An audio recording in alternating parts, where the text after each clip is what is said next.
Okay. So good evening everyone. आज का हम अपना वर्कशॉप सेशन स्टार्ट करते हैं और आज का हमारा जो अभी आज क्या हमारा ऑलरेडी क्लास भी है, क्योंकि हमारा जो मेंटरशिप प्रोग्राम है उसका जो भी बैचेस चलते हैं वो सैटरडे संडे होता है। इसलिए हमने जो बेसिकली टाइम सेलेक्ट किया है वो 5 PM का किया है, क्योंकि अभी मैं आपको 1 आवर में बताऊंगा कि हम कैसे स्टॉक को पिक करते हैं। ठीक है, तो इसलिए मैंने बेसिकली टाइम 5 PM किया है, क्योंकि हमारा नॉर्मल जो क्लास होगा वो 7:30 या 7 अराउंड होता है। तो हमारे ऑलरेडी 2 बैचेस चल रहे हैं, एक 7 बैच चलता है, एक 9 बैच चलता है। ठीक है, तो आज का जो हमारा बेसिकली आज के सेशन का जो टॉपिक है वो मैं आपको बताऊंगा स्टॉक सिलेक्शन क्राइटेरिया, कि how to pick any stock. Because आप देखते हैं हम जो भी स्टॉक लेते हैं तो उस स्टॉक में आप अगर हमारे स्टॉक को कोई भी स्टॉक को अगर आप उसको छोड़ देंगे ना, आप मान के चलिए अगर आप उसको हमारे 80% स्टॉक अगर आप छोड़ देंगे ना, और तो वो आने वाले टाइम में 1 से 1.5 सालों में वो आपको मल्टीपैगर रिटर्न देगा, बना के देगा। क्योंकि इसके पीछे का हमारा जो रीजन होता है वो हमारा स्टॉक सिलेक्शन क्राइटेरिया होता है। क्योंकि आप कुछ भी चीज को पिक करेंगे तो पहले हमको उसको क्वालिटी देखना होता है, कंपनी क्या करती है और इन फ्यूचर उसमें क्या हो सकता है। तो हमने बहुत सारे इन हमने पास्ट में बहुत सारे हमने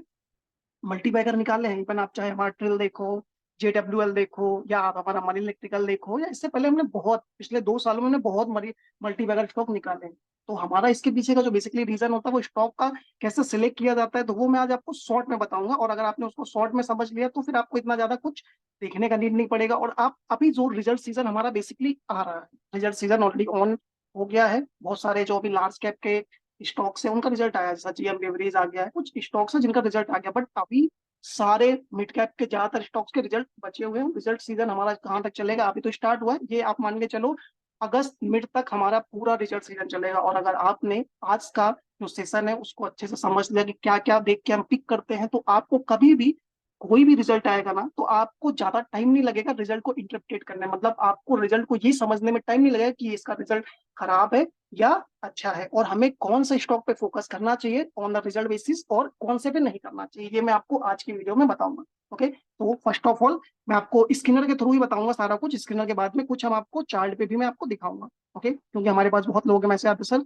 हमें कुछ सिखाया नहीं। क्योंकि अगर आप नॉर्मली आप देखते हो हम जो भी स्टॉक लेते हैं हम उसके फंडामेंटल पे ज्यादा फोकस करते हैं। फंडामेंटल में हम क्या क्या चीज देखते हैं जिसके व्यू पे हम कोई स्टॉक को पिक करते हैं, तो वही सारी चीजें मैं आज आपको बताऊंगा। और इसके बाद में मैं आपको बताऊंगा कि कोई भी स्टॉक्स होते हैं, जैसे आप देखते हो कभी कभी किसी भी स्टॉक का मार्केट कैप होता है 2,000 करोड़ का, राइट। बट मार्केट कैप के अकॉर्डिंग उसको ऑर्डर मिल गए 2,500 करोड़ के या 3,000 करोड़ के। ठीक है, मतलब उसको मार्केट कैप से ज्यादा उसके पास में ऑर्डर बुक पड़ा है। तो यहाँ पे क्या होता है, कुछ लोग ऑर्डर बुक देख के ज्यादा कभी कभी किसी भी स्टॉक को बाय कर लेते हैं। तो ऐसा नहीं है कि कोई भी स्टॉक में उसका ऑर्डर बुक ज्यादा है तो वो हमेशा मल्टी बैगर ही बनेगा। इसके पीछे का रीजन भी हम आपको क्लियर करेंगे कि कौन से स्टॉक को आप पिक करेंगे तो मल्टी बैगर बन सकता है, और कौन से स्टॉक को आपको केवल ऑर्डर बुक देख के उसके पीछे नहीं जाना है। अगर आप केवल ऑर्डर बुक देख के जाएंगे तो इन फ्यूचर आप वहां पे स्टक भी हो सकते हैं। ओके, और कैसे कोई भी स्टॉक को ऑर्डर मिलने के बाद स्टॉक क्यों भागता है ये भी हम आपको रीजन बताएंगे। ओके, तो फर्स्ट ऑफ ऑल आ जाओ हमारे स्क्रीनर पे। आई थिंक इसके बारे में सभी लोग जानते हैं, कुछ लोग नहीं जानते होंगे नया, तो आपको जस्ट क्या करना है, नॉर्मली गूगल पे जाओ और skinner.com.in आप ओपन कीजिए। ओपन करने के बाद में ये वेबसाइट आपका खुल जाएगा। बेसिकली मेरा प्रीमियम वर्जन है इसलिए यहाँ पे कुछ चीजें ज्यादा दिखा रहे हैं जो हमने अपने अकॉर्डिंग सेलेक्ट किया है, जो हमको देखना होता है। बाकी सारी चीजें क्या हमें देखना, अगर आप फ्री वर्जन में भी जाएंगे जिसमें आपको प्रीमियम नहीं होगा तो आपको क्या नॉर्मली भी ये सारी डिटेल मिल जाएंगी जो हमारे काम के लिए होती है। ओके, अब हम सबसे पहले आते हैं कंपनी का। कुछ भी आपको सर्च करना है, सपोज आपने यहाँ पे कुछ भी देखना है, सपोज आपका ये मैंने तो एचपीएल इलेक्ट्रिक का खोल रखा है। अगर आपको कोई भी स्टॉक है जैसा आप देख लो मॉस्चिप हो गया, या आपको कुछ भी ओपन करना है, आप क्लिक करेंगे यहाँ पे उसका डिटेल ओपन हो जाएगा। ठीक है, आप ओपन करने के बाद में आपको यहाँ पे क्या क्या चीजें ध्यान देनी है हमें। ठीक है, सबसे पहले आपको क्या ध्यान देना है कि कंपनी का फाइनेंशियल रेशियो क्या, फाइनेंशियल में उसके क्या क्या इंपॉर्टेंट है। क्योंकि फाइनेंशियल में जाओगे ना बहुत सारा फाइनेंशियल है।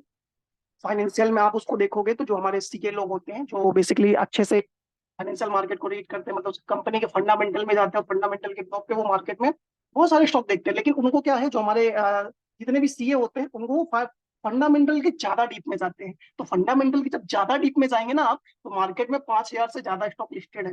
ठीक है, अब 5,000 से ज्यादा जो स्टॉक लिस्टेड है, आप हर स्टॉक का फंडामेंटल अच्छा नहीं होगा। अगर आप अकॉर्डिंग सीए जाएंगे ना, जो लोग मतलब एकदम पूरा फंडामेंटल एकदम फाइंड आउट करने के बाद स्टॉक में जाते हैं, वो स्टॉक क्या होते हैं, वो उनको दिखेगा कि अभी अंडर वैल्यूड है, अभी इन फ्यूचर इसमें बहुत ग्रोथ आएगा। लेकिन वो स्टॉक क्या होता है, चलता नहीं है। लेकिन उसके कंपैरिजन में अलग स्टॉक जो होते हैं, दूसरे स्टॉक होते हैं जिनको फंडामेंटल थोड़ा एवरेज होता है, लेकिन वो स्टॉक ज्यादा परफॉर्म करते हैं।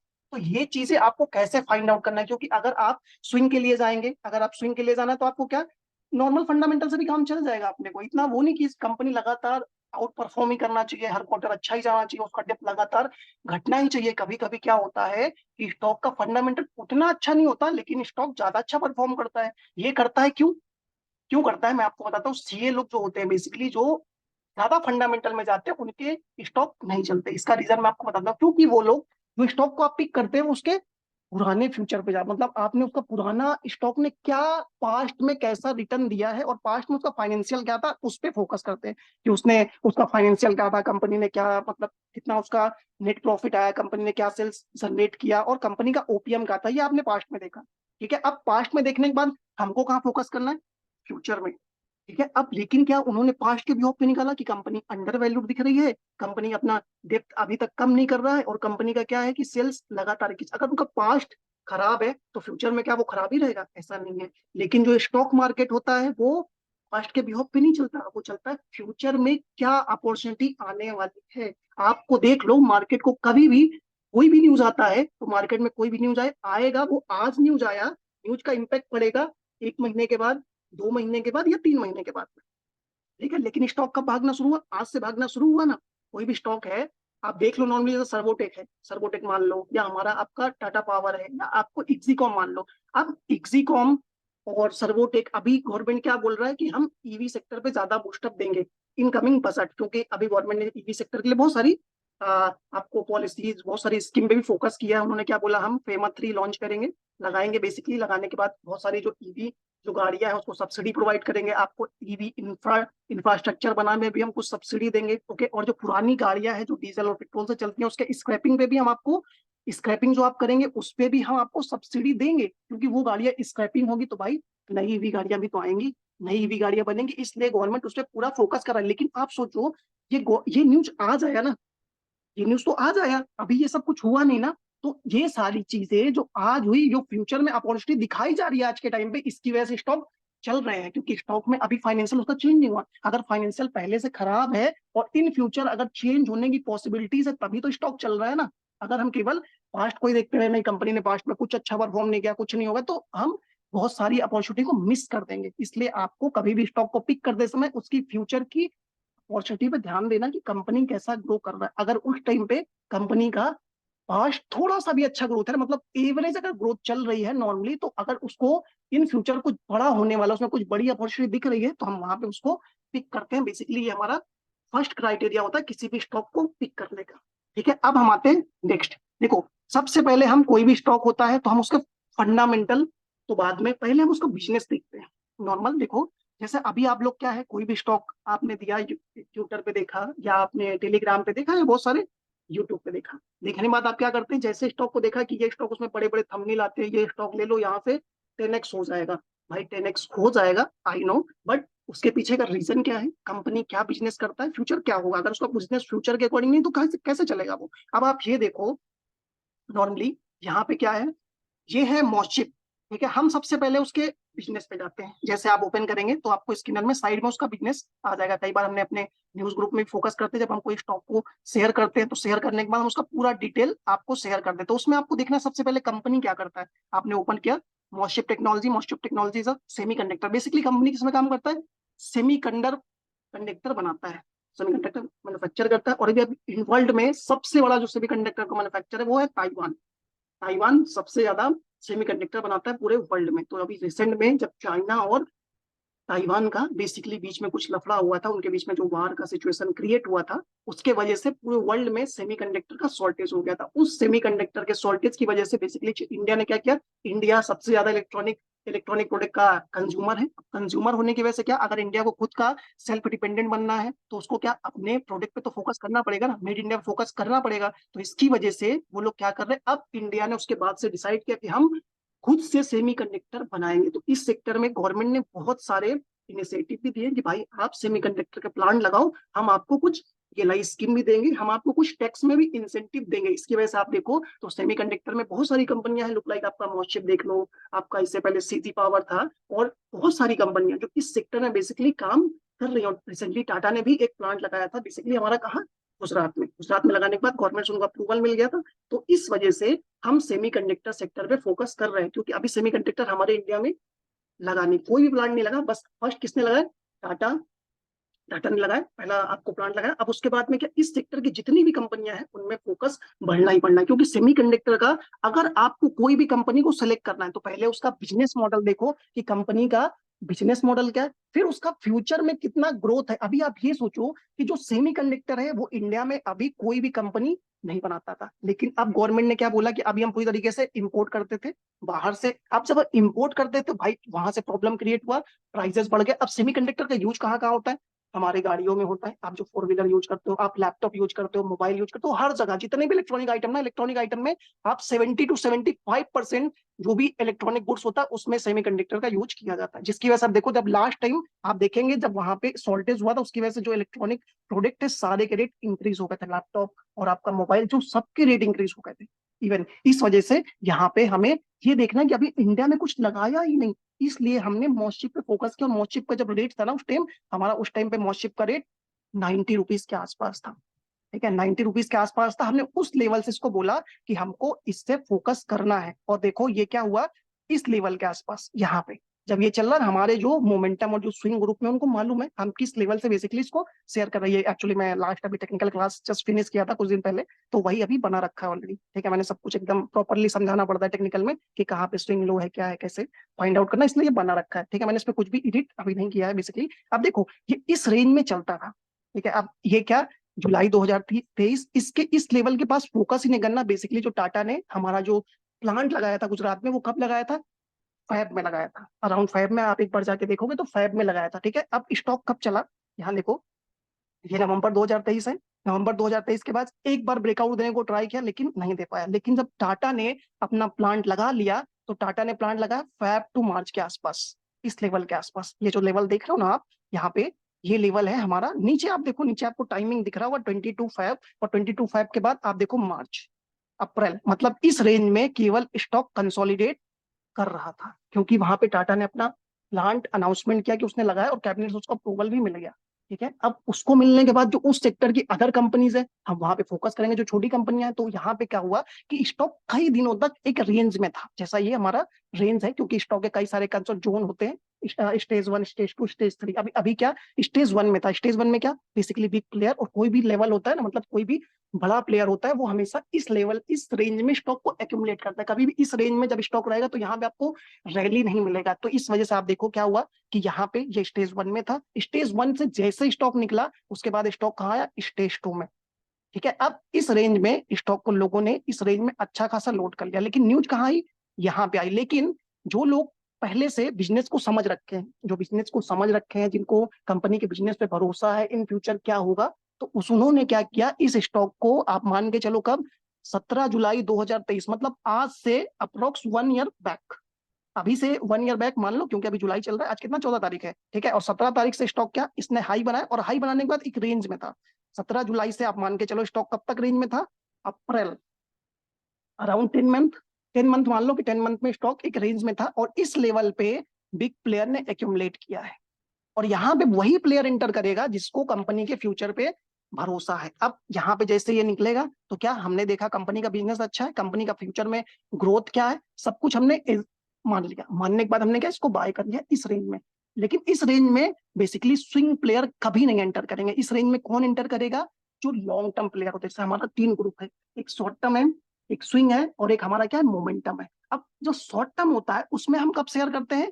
जब हमको लगता है कि स्टॉक इस रेंज से निकलेगा, जैसे स्टॉक इस रेंज से निकलने वाला है, हम इसको आइडेंटिफाई करते हैं। हम इसी मेथड को हम बोलते हैं कि ऑपरेटर ट्रेसिंग मेथड। जब ऑपरेटर कभी भी, ये जो रेंज होती है ना, इस रेंज में कभी भी आप देखोगे ऑपरेटर कभी इस रेंज में, मतलब जहां भी उसको कंसोलिडेशन करना है, कंसोलिडेशन से बहुत पहले इंटर नहीं करेगा। वो इंटर कहाँ करेगा? ब्रेकआउट देने से पहले, ब्रेकआउट देने से पहले। और आप देखो यहाँ पे क्या, इस लेवल से, जब ये लेवल कब है, 23 जुलाई का, इस लेवल से ऑपरेटर नहीं एंटर करेगा। इस लेवल पे वही एंटर करेंगे, चाहे तो हमारा बिग इंस्टीट्यूशन होगा या प्रमोटर होगा, जिनको मालूम है कंपनी इन फ्यूचर ग्रो करने वाला है। क्योंकि आप ये बताओ, कोई भी कंपनी है, अगर कंपनी का मैं मैनेजिंग डायरेक्टर हूँ, या मैं कंपनी को चलाता हूँ, या कंपनी की बोर्ड में मेरा भी कुछ पार्टनरशिप है भाई, तो मेरे को मालूम होगा ना कंपनी आगे क्या करने वाला है। तो यहाँ पे बेसिकली वही लोग धीरे धीरे मार्केट से, चाहे वो ओपन मार्केट से स्टॉक को बाय करे, चाहे वो बल्क डील से बाय करे, या कुछ भी करके वो स्टॉक को धीरे धीरे बाय करेंगे। लेकिन ऑपरेटर कब इंटर करेगा? ऑपरेटर हमेशा इंटर करेगा जब स्टॉक को ब्रेकआउट देने वाला होगा, तो उससे पहले। ठीक है, तो हम ऑपरेटर को ट्रेस करने के मेथड, बहुत सारे मेथड को हम बताते हैं अपने क्लासेस में, लेकिन बहुत सारे मेथड को हम नहीं बताते, क्योंकि हम अगर सारा कुछ हम बता देंगे तो हमारे पास क्या रहेगा। हम 80% बच्चों को अपने बता देते हैं, बट 20% अराउंड फंस आता है। उस 20% को हम बेसिकली यूज करते हैं, क्योंकि सारा बता देंगे तो हमारा कोई वैल्यू नहीं रहेगा। ठीक है, तो इसलिए हम क्या करते हैं कि इस लेवल पे जब अगर स्टॉक इस लेवल के आसपास आता है तो हम बेसिकली शॉर्ट टर्म में देते हैं। ठीक है, अब शॉर्ट टर्म में देने के बाद जब इस लेवल के नीचे होगा, बेसिकली हम सपोर्ट पे प्रेफर करते हैं। उस रेंज में स्टॉक सोता रहता है, ज्यादा वहां से नहीं भागेगा। वो भागेगा कब? हमारे देने के 10 से 15 दिन के बाद में। ओके, लेकिन हम स्विंग के लिए कब फोकस करते हैं स्टॉक को? जब वो सारे मूविंग एवरेज के ऊपर आ जाता है। अभी लास्ट भी सेशन जब वर्कशॉप लिया था उसमें मैंने बताया था कि एंट्री कैसे लिया जाता है। बेसिकली हमारा पूरा वर्कशॉप था 2.5 घंटे का।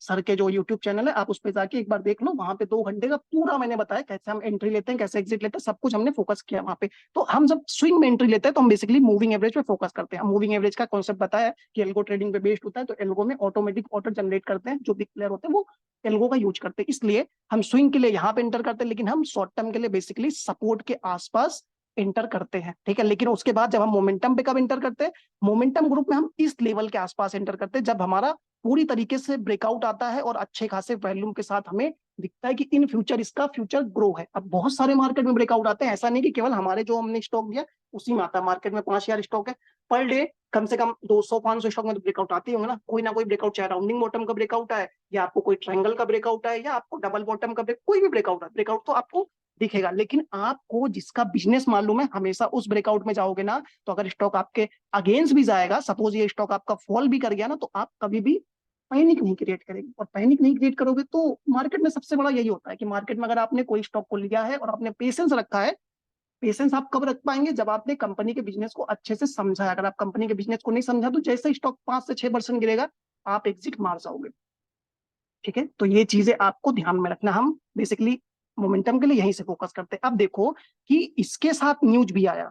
न्यूज क्या आया? कि हम सेमीकंडक्टर का प्लांट इंडिया लगाएगा। ठीक है, तो हमारे पास जितनी कंपनियां हैं, हमारी इंडिया कंपनी जाएंगी। मॉसशिप ये सबसे फेमस स्टॉक, तो सबसे छोटा था, इसमें कई सारी और कंपनियां RIR और बहुत सारी हैं, तो वो सब में भी रन पाया, लेकिन ये छोटी कंपनी है। इस वजह से हमने इस लेवल पे फोकस किया। और इसके बाद जैसे न्यूज आया, न्यूज के साथ स्टॉक देखो फायर होना शुरू हो गया। अब अभी भी ये स्टॉक कहाँ जा रहा है? देखो लगातार अप ट्रेंड में जा रहा है।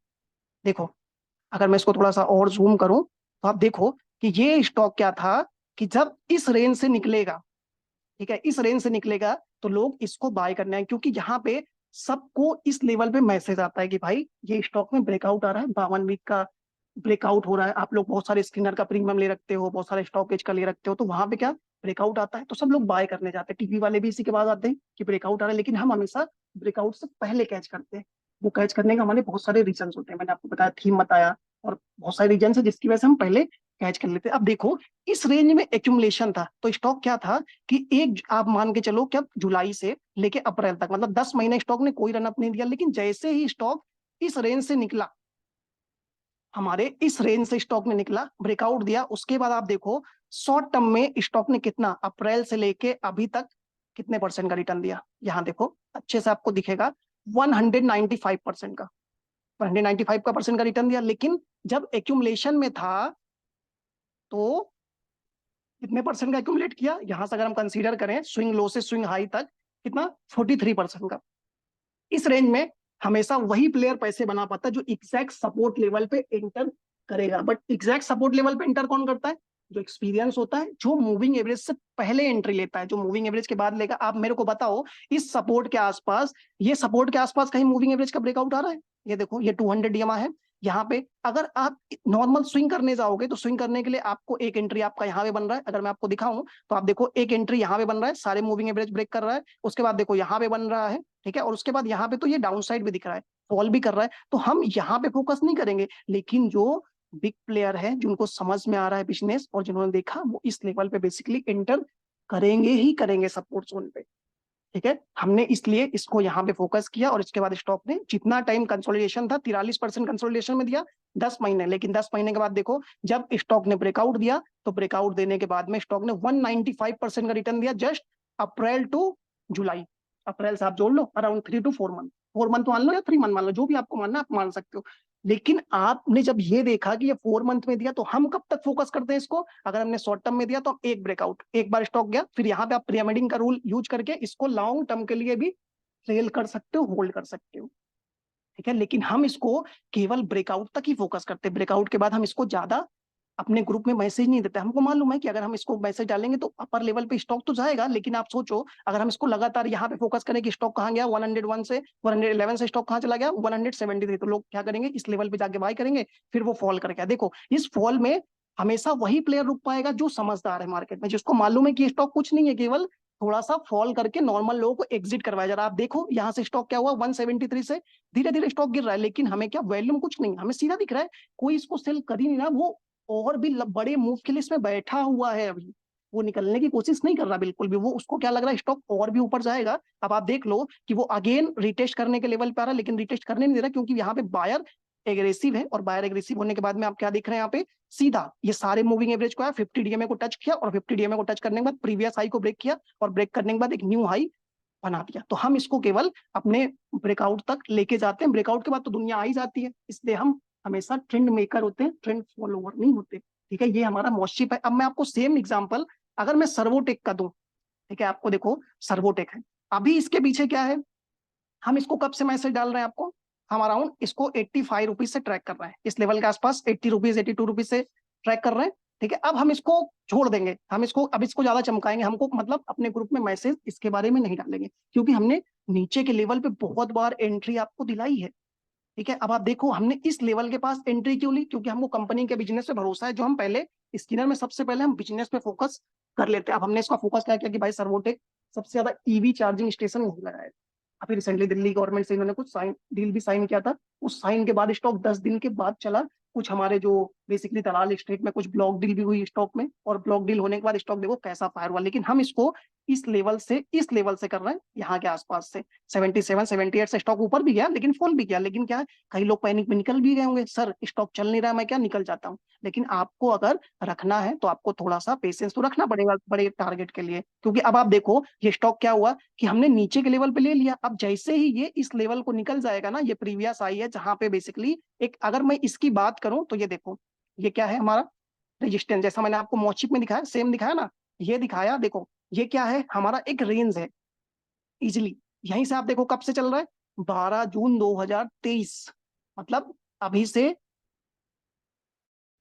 12 महीने पहले, या 13 महीने भी मान लो, 13 महीने पहले हो गया, ठीक है। यहाँ के करने के बाद स्टॉक क्या अभी भी रेंज में है, इस रेंज में गया, ये हाई बनाया, ये हमारा रेजिस्टेंस है, इस रेजिस्टेंस को टच किया, फिर फॉल, फिर देखो इस बार क्या है कि हमारे पास थीम है, गवर्नमेंट फोकस भी कर सकता है आने वाले टाइम में, इस वजह से यहाँ पे अगर ब्रेकआउट आएगा ना तो इस बार ये अच्छा खासा अपसाइड जाने की सेम पॉसिबिलिटीज है सर्वोटेक में, इसलिए। लेकिन हमने कहाँ से इसको पकड़ा है, हमने नीचे सपोर्ट लेवल से पकड़ा, मैंने मोमेंटम में मैसेज डाला था कि ये मत सोचना कि हम रोज स्टॉक को दे रहे हैं तो स्टॉक चल क्यों नहीं रहा है, सर एक दिन चलता है फिर थोड़ा नीचे आता है, अरे भाई जो बिग प्लेयर है वो जब तक अपनी पूरी वेयर हाउस को फुल नहीं कर लेगा, मतलब अगर उसको 5 लाख क्वांटिटी को बाय करना है ना, तो वो कभी भी इस लेवल पे जाके बाय नहीं करेगा, ये ध्यान रखना, वो हमेशा कभी भी इस लेवल को बाय नहीं करेगा, वो हमेशा इस लेवल पे लिमिट ऑर्डर के साथ बाय करेगा। और लिमिट ऑर्डर वो कैसे लगाएगा, हमारे जैसा नहीं कि मार्केट ऑर्डर मारा निकल और बाय कर लिया, वो कैसा हमेशा लिमिट ऑर्डर लगा के शांति से बाय करेगा, जीटीटी ऑर्डर लगाएगा, जीटीटी ऑर्डर लगा के भी आपको बाय किया जा सकता है, और बाय करने के बाद इजिली वो बाय करेगा यहाँ,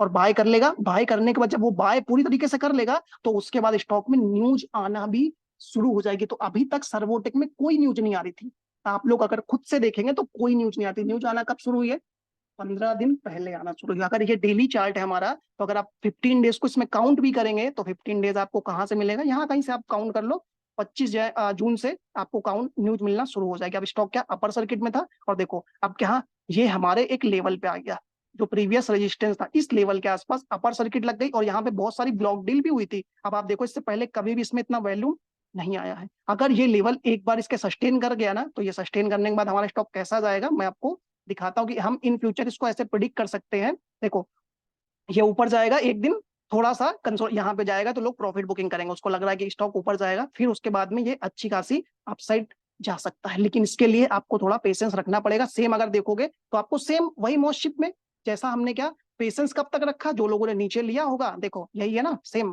देखो चार्ट, ये क्या है कंसोलिडेशन रेज, ये देखो ये कंसोलिडेशन रेज दिख रहा है, ऐसा ही कंसोलिडेशन रेज हमारा बेसिकली इसमें चल रहा है सर्वोटेक में, इसका भी बिजनेस बहुत अच्छा है, छोटा कंपनी है, इक्सीकॉम सेम सेक्टर की है, लेकिन इक्सीकॉम में क्या, इक्सीकॉम ऑलरेडी चल चुका है, लेकिन उसके सेक्टर की सेम सेकंड कंपनी, इसलिए हम इसमें बेसिकली फोकस कर रहे हैं। तो अगर ये लेवल जाएगा तो हमें अच्छी खासी अपसाइड मिलेगी, लेकिन हम इसको ब्रेकआउट के बाद बेसिकली बिल्कुल भी इसको शेयर नहीं करेंगे। हमको मालूम है उसके बाद ऑपरेटर तो उठा ही ले जाएगा, क्योंकि उसको दिख रहा है हर टाइम हर जगह 52 वीक ब्रेकआउट है। क्योंकि ये अगर आप देखो 23 जून के बाद जैसे ब्रेकआउट आएगा, लोगों को दिखेगा सीधा 52 वीक हाई है और ऑल टाइम हाई स्टॉक जा रहा है, बस ऑल टाइम हाई देखते ब्रेकआउट में सारे आ जाएंगे, सारे ट्विटर टेलीग्राम सब आ जाएंगे बाय करने, और स्टॉक ऑटोमेटिक फायर हो जाएगा और 150 तक टच भी कर सकता है इजिली।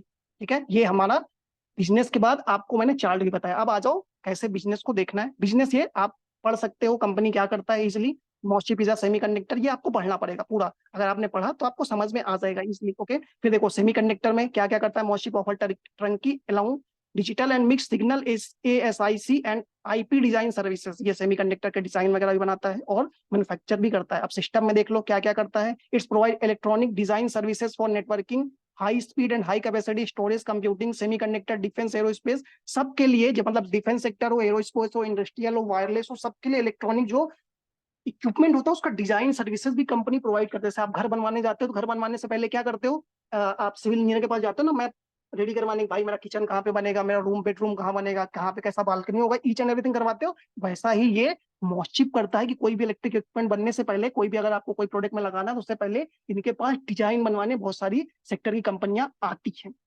ओके, लेकिन इनका जो मेन काम है वो सेमीकंडक्टर का भी है। ओके, अब यहाँ पे आप देख सकते हो क्या ब्रेकअप है, कैसा आपको रेवेन्यू कहाँ से आता है, सब कुछ आप देख सकते हो। देखो अगर इनका जियो आपको जियोग्राफिकल देखोगे तो 56%, 46% इनको, 46% एक्सपोर्ट से आता है, मतलब जो इंडिया के बाहर एक्सपोर्ट करेंगे वहां से 46, फिर डोमेस्टिक में 54% आता है। फिर स्ट्रेटेजिक पार्टनरशिप, कौन कौन कंपनियों के साथ ये पार्टनरशिप बेसिकली इन्होंने किया हुआ है, तो आप यहाँ पे देख लो AMD, electric microscopic, microchip, siemens and many more, बहुत सारी कंपनियां जिनके साथ इन्होंने कर रखा है। एक्विजिशन किसका किया, अपॉइंटमेंट, प्रेफरेंशियल इशू, कई सारे जो हमारे पास फंड रेजिंग के मेथड होते हैं ना, उसमें से एक मेथड होता है प्रेफरेंशियल इशू का। प्रेफरेंशियल इशू के बेसिस पे कंपनियां बेसिकली क्या करती हैं, उनको शॉर्ट टर्म में ज्यादा पैसे चाहिए होते हैं ना, तो वो क्या करते हैं, बड़े कोई प्लेयर से, चाहे वो म्यूचुअल फंड हो या कोई भी हो, उनसे क्या डायरेक्टली जाके डील कर लेते हैं, भाई हम आपको 1 लाख शेयर दे देंगे और 1 लाख शेयर को आपको हमें क्या मार्केट प्राइस से केवल 5% डिस्काउंट पे। आप QIP देखते हो ना, तो QIP में क्या होता है कि स्टॉक को थोड़ा स्टॉक को नीचे लेवल पे, चाहे वो मार्केट प्राइस अगर 800 रुपए चल रहा है तो वहां से 5% डिस्काउंट पे दे सकते हैं। सो सेबी का रूल होता है, उस रूल के अकॉर्डिंग आप 5% डिस्काउंट पे अपने शेयर को ऑफर कर सकते हो ज्यादा से ज्यादा। ठीक है, तो इसलिए इसका एक मेथड हमारा प्रेफरेंशियल इशू भी होता है। ओके, अब हम यहाँ पे आते हैं नेक्स्ट। अब इसमें क्या है, इसके बाद आप और भी डिटेल होगा इसमें सब कुछ मिल जाएगा। कभी कभी अगर आपने प्रीमियम ले रखा तो आपको इसमें order book, each and everything सबका ऑर्डर बुक भी देखने को मिल जाएगा। ओके, अब आज बिजनेस आपने देख लिया। बिजनेस अगर आपको नहीं समझ में आए, सपोज कभी कभी आपको बिजनेस नहीं समझ आता, क्योंकि हमें पढ़ने के बाद बिजनेस समझ में नहीं आता, तो आपको क्या करना है, उसकी वेबसाइट खोल लो इजिली। आपने वेबसाइट देखा, वेबसाइट देखते ही आपको आधा चीज समझ में आ जाए कि भाई प्रोडक्ट क्या है। प्रोडक्ट आपने देखा, आपको समझ में आ गया इस प्रोडक्ट का यूज कहाँ पे होता है। पहले अगर मैं बताऊं ना आपको, जब स्टॉक 80 इस लेवल के पास था ना, 80-85 के पास, इस कंपनी के, इसमें कोई भी यहाँ पे बेसिकली सेमीकंडक्टर लगा ही नहीं था। ये जो अभी लिखा है ना, most ship at upcoming event, ये सेमीकंडक्टर यहाँ पे कुछ नहीं था। जैसे स्टॉक ने ब्रेकआउट दिया ना, कंपनी का वेबसाइट भी चेंज हो गया। हम इसको काफी टाइम से ट्रैक कर रहे हैं, 80 रुपीज से ट्रैक कर रहे हैं, लेकिन पहले इसका कुछ नहीं था। लेकिन जैसे ही ये स्टॉक क्या हुआ, 100 के ऊपर आया ना, कंपनी का वेबसाइट भी चेंज हो गया। ये आपको हमेशा देखने को मिलेगा ऐसा। इसलिए देखो सेमीकंडक्टर, डिजिटल, ये सारा कुछ, जैसे ही लोगों ने सेमीकंडक्टर का नाम सुना लास्ट टाइम, कुछ टाइम पहले जब इसका शॉर्टेज था, हर स्टॉक को ऊपर लेके जाया गया। ठीक है, उसके बाद देखो कंपनी ने अच्छा खासा सब कुछ चेंज कर लिया। आप यहाँ पे उनकी पूरी डिटेल चेक कर सकते हो, वाई मॉस्चिप क्या करना है, क्लाइंट फर्स्ट, सारा कुछ आप यहाँ पे पूरी डिटेल, जो भी उसका कौन कौन से क्लाइंट है, क्या क्या प्रोडक्ट है, आप ईच एंड एवरीथिंग यहाँ पे देख सकते हो। फिर मैनेजमेंट कैसा है, मैनेजमेंट में जो MD है उसको कितने साल का एक्सपीरियंस है, और उसके बोर्ड मेंबर है उसको क्या एक्सपीरियंस है, ये सारी चीजें भी आपको स्टॉक को सिलेक्ट करते समय आप देख सकते हो। ठीक है, ये सारी चीजें आपने देखा। फिर आपको प्रोडक्ट देखो, यहाँ पे ये आया सिस्टम, सिस्टम में यहाँ पे देख लो, और प्रोडक्ट जब आपको दिखे ना तो इजिली उसके प्रोडक्ट को आप जाके देख सकते हो। ठीक है, ये देखो यहाँ पे आप इजिली इसको पढ़ लो, पढ़ने के बाद में आपको सारा यहाँ पे प्रोडक्ट मिल जाएगा, किस किस चीज में कंपनी को एक्सपर्टीज है। यहाँ पे देखो, design, developed and sold approximately 8 million connectivity PCI USB PCI chips, मतलब जो मोस्ट जो चिप कंपनियां बनाती सेमीकंडक्टर के लिए, वहां पे इस सेक्टर में कंपनी को बेसिकली एक्सपर्टीज है। ओके, तो ये सारी चीजें आप इस पे फोकस कर सकते हो, सारा कुछ आप पढ़ लीजिएगा। ओके, अब पढ़ने के बाद हमको टेक्निकल, आपको फंडामेंटल में क्या क्या चीजें फोकस करनी है। Number 1, market cap. मैं मार्केट कैप अगर आपको बताऊं तो मार्केट कैप क्या होता है, कोई भी कंपनी का जो मार्केट कैप होता है, मार्केट कैप क्या होता है कि मार्केट में टोटल नंबर ऑफ शेयर कितने हैं कंपनी के, और उसका करंट मार्केट प्राइस क्या है। अगर करंट मार्केट प्राइस कंपनी का कोई भी, सपोज कंपनी के 5 करोड़ शेयर मार्केट में लिस्टेड है, ठीक है, और स्टॉक का प्राइस चल रहा है 20 रुपए, ठीक है, तो आप 5 करोड़ को आप 20 से अगर मल्टीप्लाई करोगे तो वो हो जाएगा आपका 100 करोड़। तो उस कंपनी का मार्केट कैप कितना हुआ, 100 करोड़ हुआ। तो इसलिए जब कंपनी का स्टॉक प्राइस बढ़ता है तो उसके वजह से कंपनी का मार्केट प्राइस भी, मार्केट कैप भी बढ़ता है। ओके, तो इस वजह से जब मार्केट कैप, अभी कभी कभी हम लोग देखते हैं ना कि मार्केट कैप से ज्यादा उनका ऑर्डर बुक है, तो यहाँ पे थोड़ा सा ये सारी चीजें आपको थोड़ा ध्यान देनी होती है। लेकिन ये जरूरी नहीं कि मार्केट कैप से ऑर्डर बढ़ा है तो कंपनी को बहुत ज्यादा बेनिफिट होगा, ये कुछ नहीं है, केवल लोगों को बहकाने वाली चीजें है कि भाई इनके पास बहुत बड़ा ऑर्डर बुक है। ऐसा कुछ नहीं, जब तक ऑर्डर एक्सक्यूट नहीं होगा तब तक हम उस पर फोकस नहीं करेंगे। इसके बारे में मैं थोड़ा डिटेल में आगे बताऊंगा। ओके, अब देखो यहाँ पे मार्केट कैप, फिर करंट प्राइस आप चेक कर लो कि अभी स्टॉक का करंट प्राइस क्या चल रहा है, ठीक है। हाई लो, 52 वीक का हाई लो हमेशा कंसीडर किया जाता है स्क्रीनर पे कि एक साल में कंपनी का स्टॉक प्राइस का क्या हाई था क्या लो लगाया। अगर हाई की बात करें 327 और लो लगाया 77 का। ओके, अब यहाँ पे देखो स्टॉक का पी। अब स्टॉक का जो बेसिकली पी है वो क्या है, प्राइस टू अर्निंग रेशियो। मतलब अगर मैं इसको डीप एकदम सिंपल वे में बोलूं तो सिंपल वे में हमारा ये होता है कि कोई भी स्टॉक जिसका मार्केट में, जो मार्केट अभी प्राइस है उसकी 1 रुपए की अर्निंग पे कम लोग कितने पैसे देने के लिए रेडी हैं। प्राइस टू अर्निंग का जो फुल फॉर्म होता है, पी रेशियो का जो फुल फॉर्म होता है वो प्राइस टू अर्निंग रेशियो होता है। मतलब कंपनी को मार्केट में कितने रुपए कोई शेयर बिक रहा है और उस शेयर पे कंपनी कितना पैसा कमा पा रही है। मतलब अगर मैं आपको नॉर्मल वे में समझाऊं तो यहाँ पे क्या स्टॉक प्राइस कितना चल रहा है, आप मान के चलो 289 रुपीज है, ठीक है। अब 289 रुपीज पे कंपनी कितना पैसा अर्न कर पा रही है। मतलब 289 रुपीज तो हम दे रहे हैं ना एक स्टॉक को बाय करने के लिए, लेकिन इस 289 रुपीज को कंपनी हमसे लेने के बाद कंपनी इस पे बेसिकली एक शेयर पे वो कितना पैसा कमा पा रही है। तो जब उसको आप डिवाइड करेंगे तो करेंट प्राइस अपॉन ईपीएस, मतलब अर्निंग पर शेयर, एक शेयर पे कंपनी कितना अर्न कर रही है, तो वो जब आप इसको डिवाइड करेंगे तो आपका वहां पे आएगा प्राइस टू अर्निंग रेशियो। इसका प्राइस टू अर्निंग रेशियो किसी कंपनी का जितना ज्यादा होता है लोग उसको कंसीडर करते हैं कि वो कंपनी उतनी ज्यादा ओवर वैल्यूड है, उतनी ज्यादा एक्सपेंसिव है, मतलब वो कंपनी बहुत महंगी है, ठीक है। लेकिन आपको मैं एक चीज बता दूं, ये केवल स्टॉक का पी देख के कभी कोई स्टॉक में ये नहीं बोल सकते कि स्टॉक बहुत ज्यादा महंगा है, बहुत ज्यादा ओवर वैल्यूड है और बहुत ज्यादा एक्सपेंसिव है। क्योंकि कंपनी, जिस कंपनी का प्रोडक्ट अच्छा होगा उसकी डिमांड हमेशा मार्केट में ज्यादा रहेगी, और जब मार्केट में उसकी डिमांड ज्यादा रहेगी तो कंपनी का जो ईपीएस होता है, अर्निंग पर शेयर, मतलब कंपनी का जो नेट प्रॉफिट है, उससे आप देखोगे तो आपको वहां पे ईपीएस हमेशा उसका ज्यादा ही आएगा। क्योंकि भाई वो अच्छा प्रोडक्ट बना रही, क्योंकि आप देखो कोई भी सेक्टर में बहुत सारी कंपनियां होती है ना, तो अब उस सेक्टर की जो अलग अलग कंपनियां हैं, तो आप देखो कुछ कंपनियों के प्रोडक्ट बहुत अच्छे होते हैं, तो जो कंपनियों के प्रोडक्ट अच्छे होंगे तो उसकी मार्केट में डिमांड होगी, लेकिन कुछ कंपनियों के प्रोडक्ट अच्छे नहीं होंगे तो उसकी डिमांड नहीं होगी। सीधी सी बात है, अगर डिमांड अच्छी नहीं होगी तो उसका सेल्स अच्छा नहीं होगा, सेल्स अच्छा नहीं होगा तो नेट प्रॉफिट भी कम आएगा, ठीक है। तो इस वजह से आपको कभी भी स्टॉक के पी को देख के दूसरे से कंपैरिजन करके कभी ये मत करने जाना कि सर इसका स्टॉक का पी ज्यादा है मैं इसको अवॉइड करता हूँ, भाई इसका प्रोडक्ट अच्छा होगा। लेकिन जो कंपनी का पी कम है लेकिन वो इन्वेस्ट करने के लायक है, लेकिन उसका प्रोडक्ट ही मार्केट में अच्छा नहीं है, उसकी डिमांड ही नहीं है, तो क्यों बाय करने चाहोगे। ये चीज आपको यहाँ पे कंसीडर करना पड़ता है। ओके, अब रिटर्न ऑन इक्विटी, ये आपको देख लेना कि कंपनी टोटल इक्विटी पे क्या रिटर्न बन रहा है, वो आप नॉर्मली देख लो। लेकिन हम फोकस करते हैं थोड़ा स्टॉक पी पे, प्राइस पे और मार्केट कैप पे, ये देखते हैं। उसके बाद हम देखते हैं direct EPS, earning per share. Earning per share मैंने आपको बता दिया, कंपनी एक शेयर पे कितना रुपए अर्न कर पा रही है। मतलब हम उसको 289 रुपीज दे रहे हैं, लेकिन कंपनी का जो नेट प्रॉफिट आ रहा है उसके अकॉर्डिंग कंपनी 0.53 पैसा ही कमा पा रही है, 1 रुपए भी नहीं कमा रही, केवल 53 पैसे ही कमा पा रही है मार्केट में। मतलब उनका जो टोटल प्रोडक्ट बिक रहा है, जो 289 रुपीज स्टॉक को दे रहे हैं। ओके, ये आपको ध्यान देना है। उसके बाद अब आ जाओ डेब्ट टू इक्विटी, ये हमारे लिए सबसे ज्यादा इंपॉर्टेंट होता है कि कंपनी के जो टोटल शेयर है मार्केट में जो लिस्टेड है उस पे कंपनी का कितना डेप्थ है। मतलब डेप्थ टू इक्विटी रेशियो का मतलब क्या है कि कंपनी के अगर मार्केट में 5 करोड़ शेयर लिस्टेड है, 5 करोड़ शेयर लिस्टेड है, लेकिन कंपनी ने कितना डेप्थ ले रखा है। अब जब आप कंपनी का डेप्थ टू इक्विटी रेशियो निकालने जाओगे तो कंपनी की जो इक्विटी की टोटल वैल्यू है उस पे जो टोटल डेप्थ आएगा उसको आप जब डिवाइड करोगे तो ये आपका डेप्थ टू इक्विटी रेशियो, मतलब एक शेयर पे कंपनी के पास, एक शेयर पे डेप्थ कितने का है, 0.26 रुपीज का, या जो भी आपको मानना हो इसके एवरेज में आप मान सकते हैं कि कंपनी के एक शेयर पे बेसिकली 0.26% का बेसिकली यहाँ पे उनके ऊपर डेप्थ है।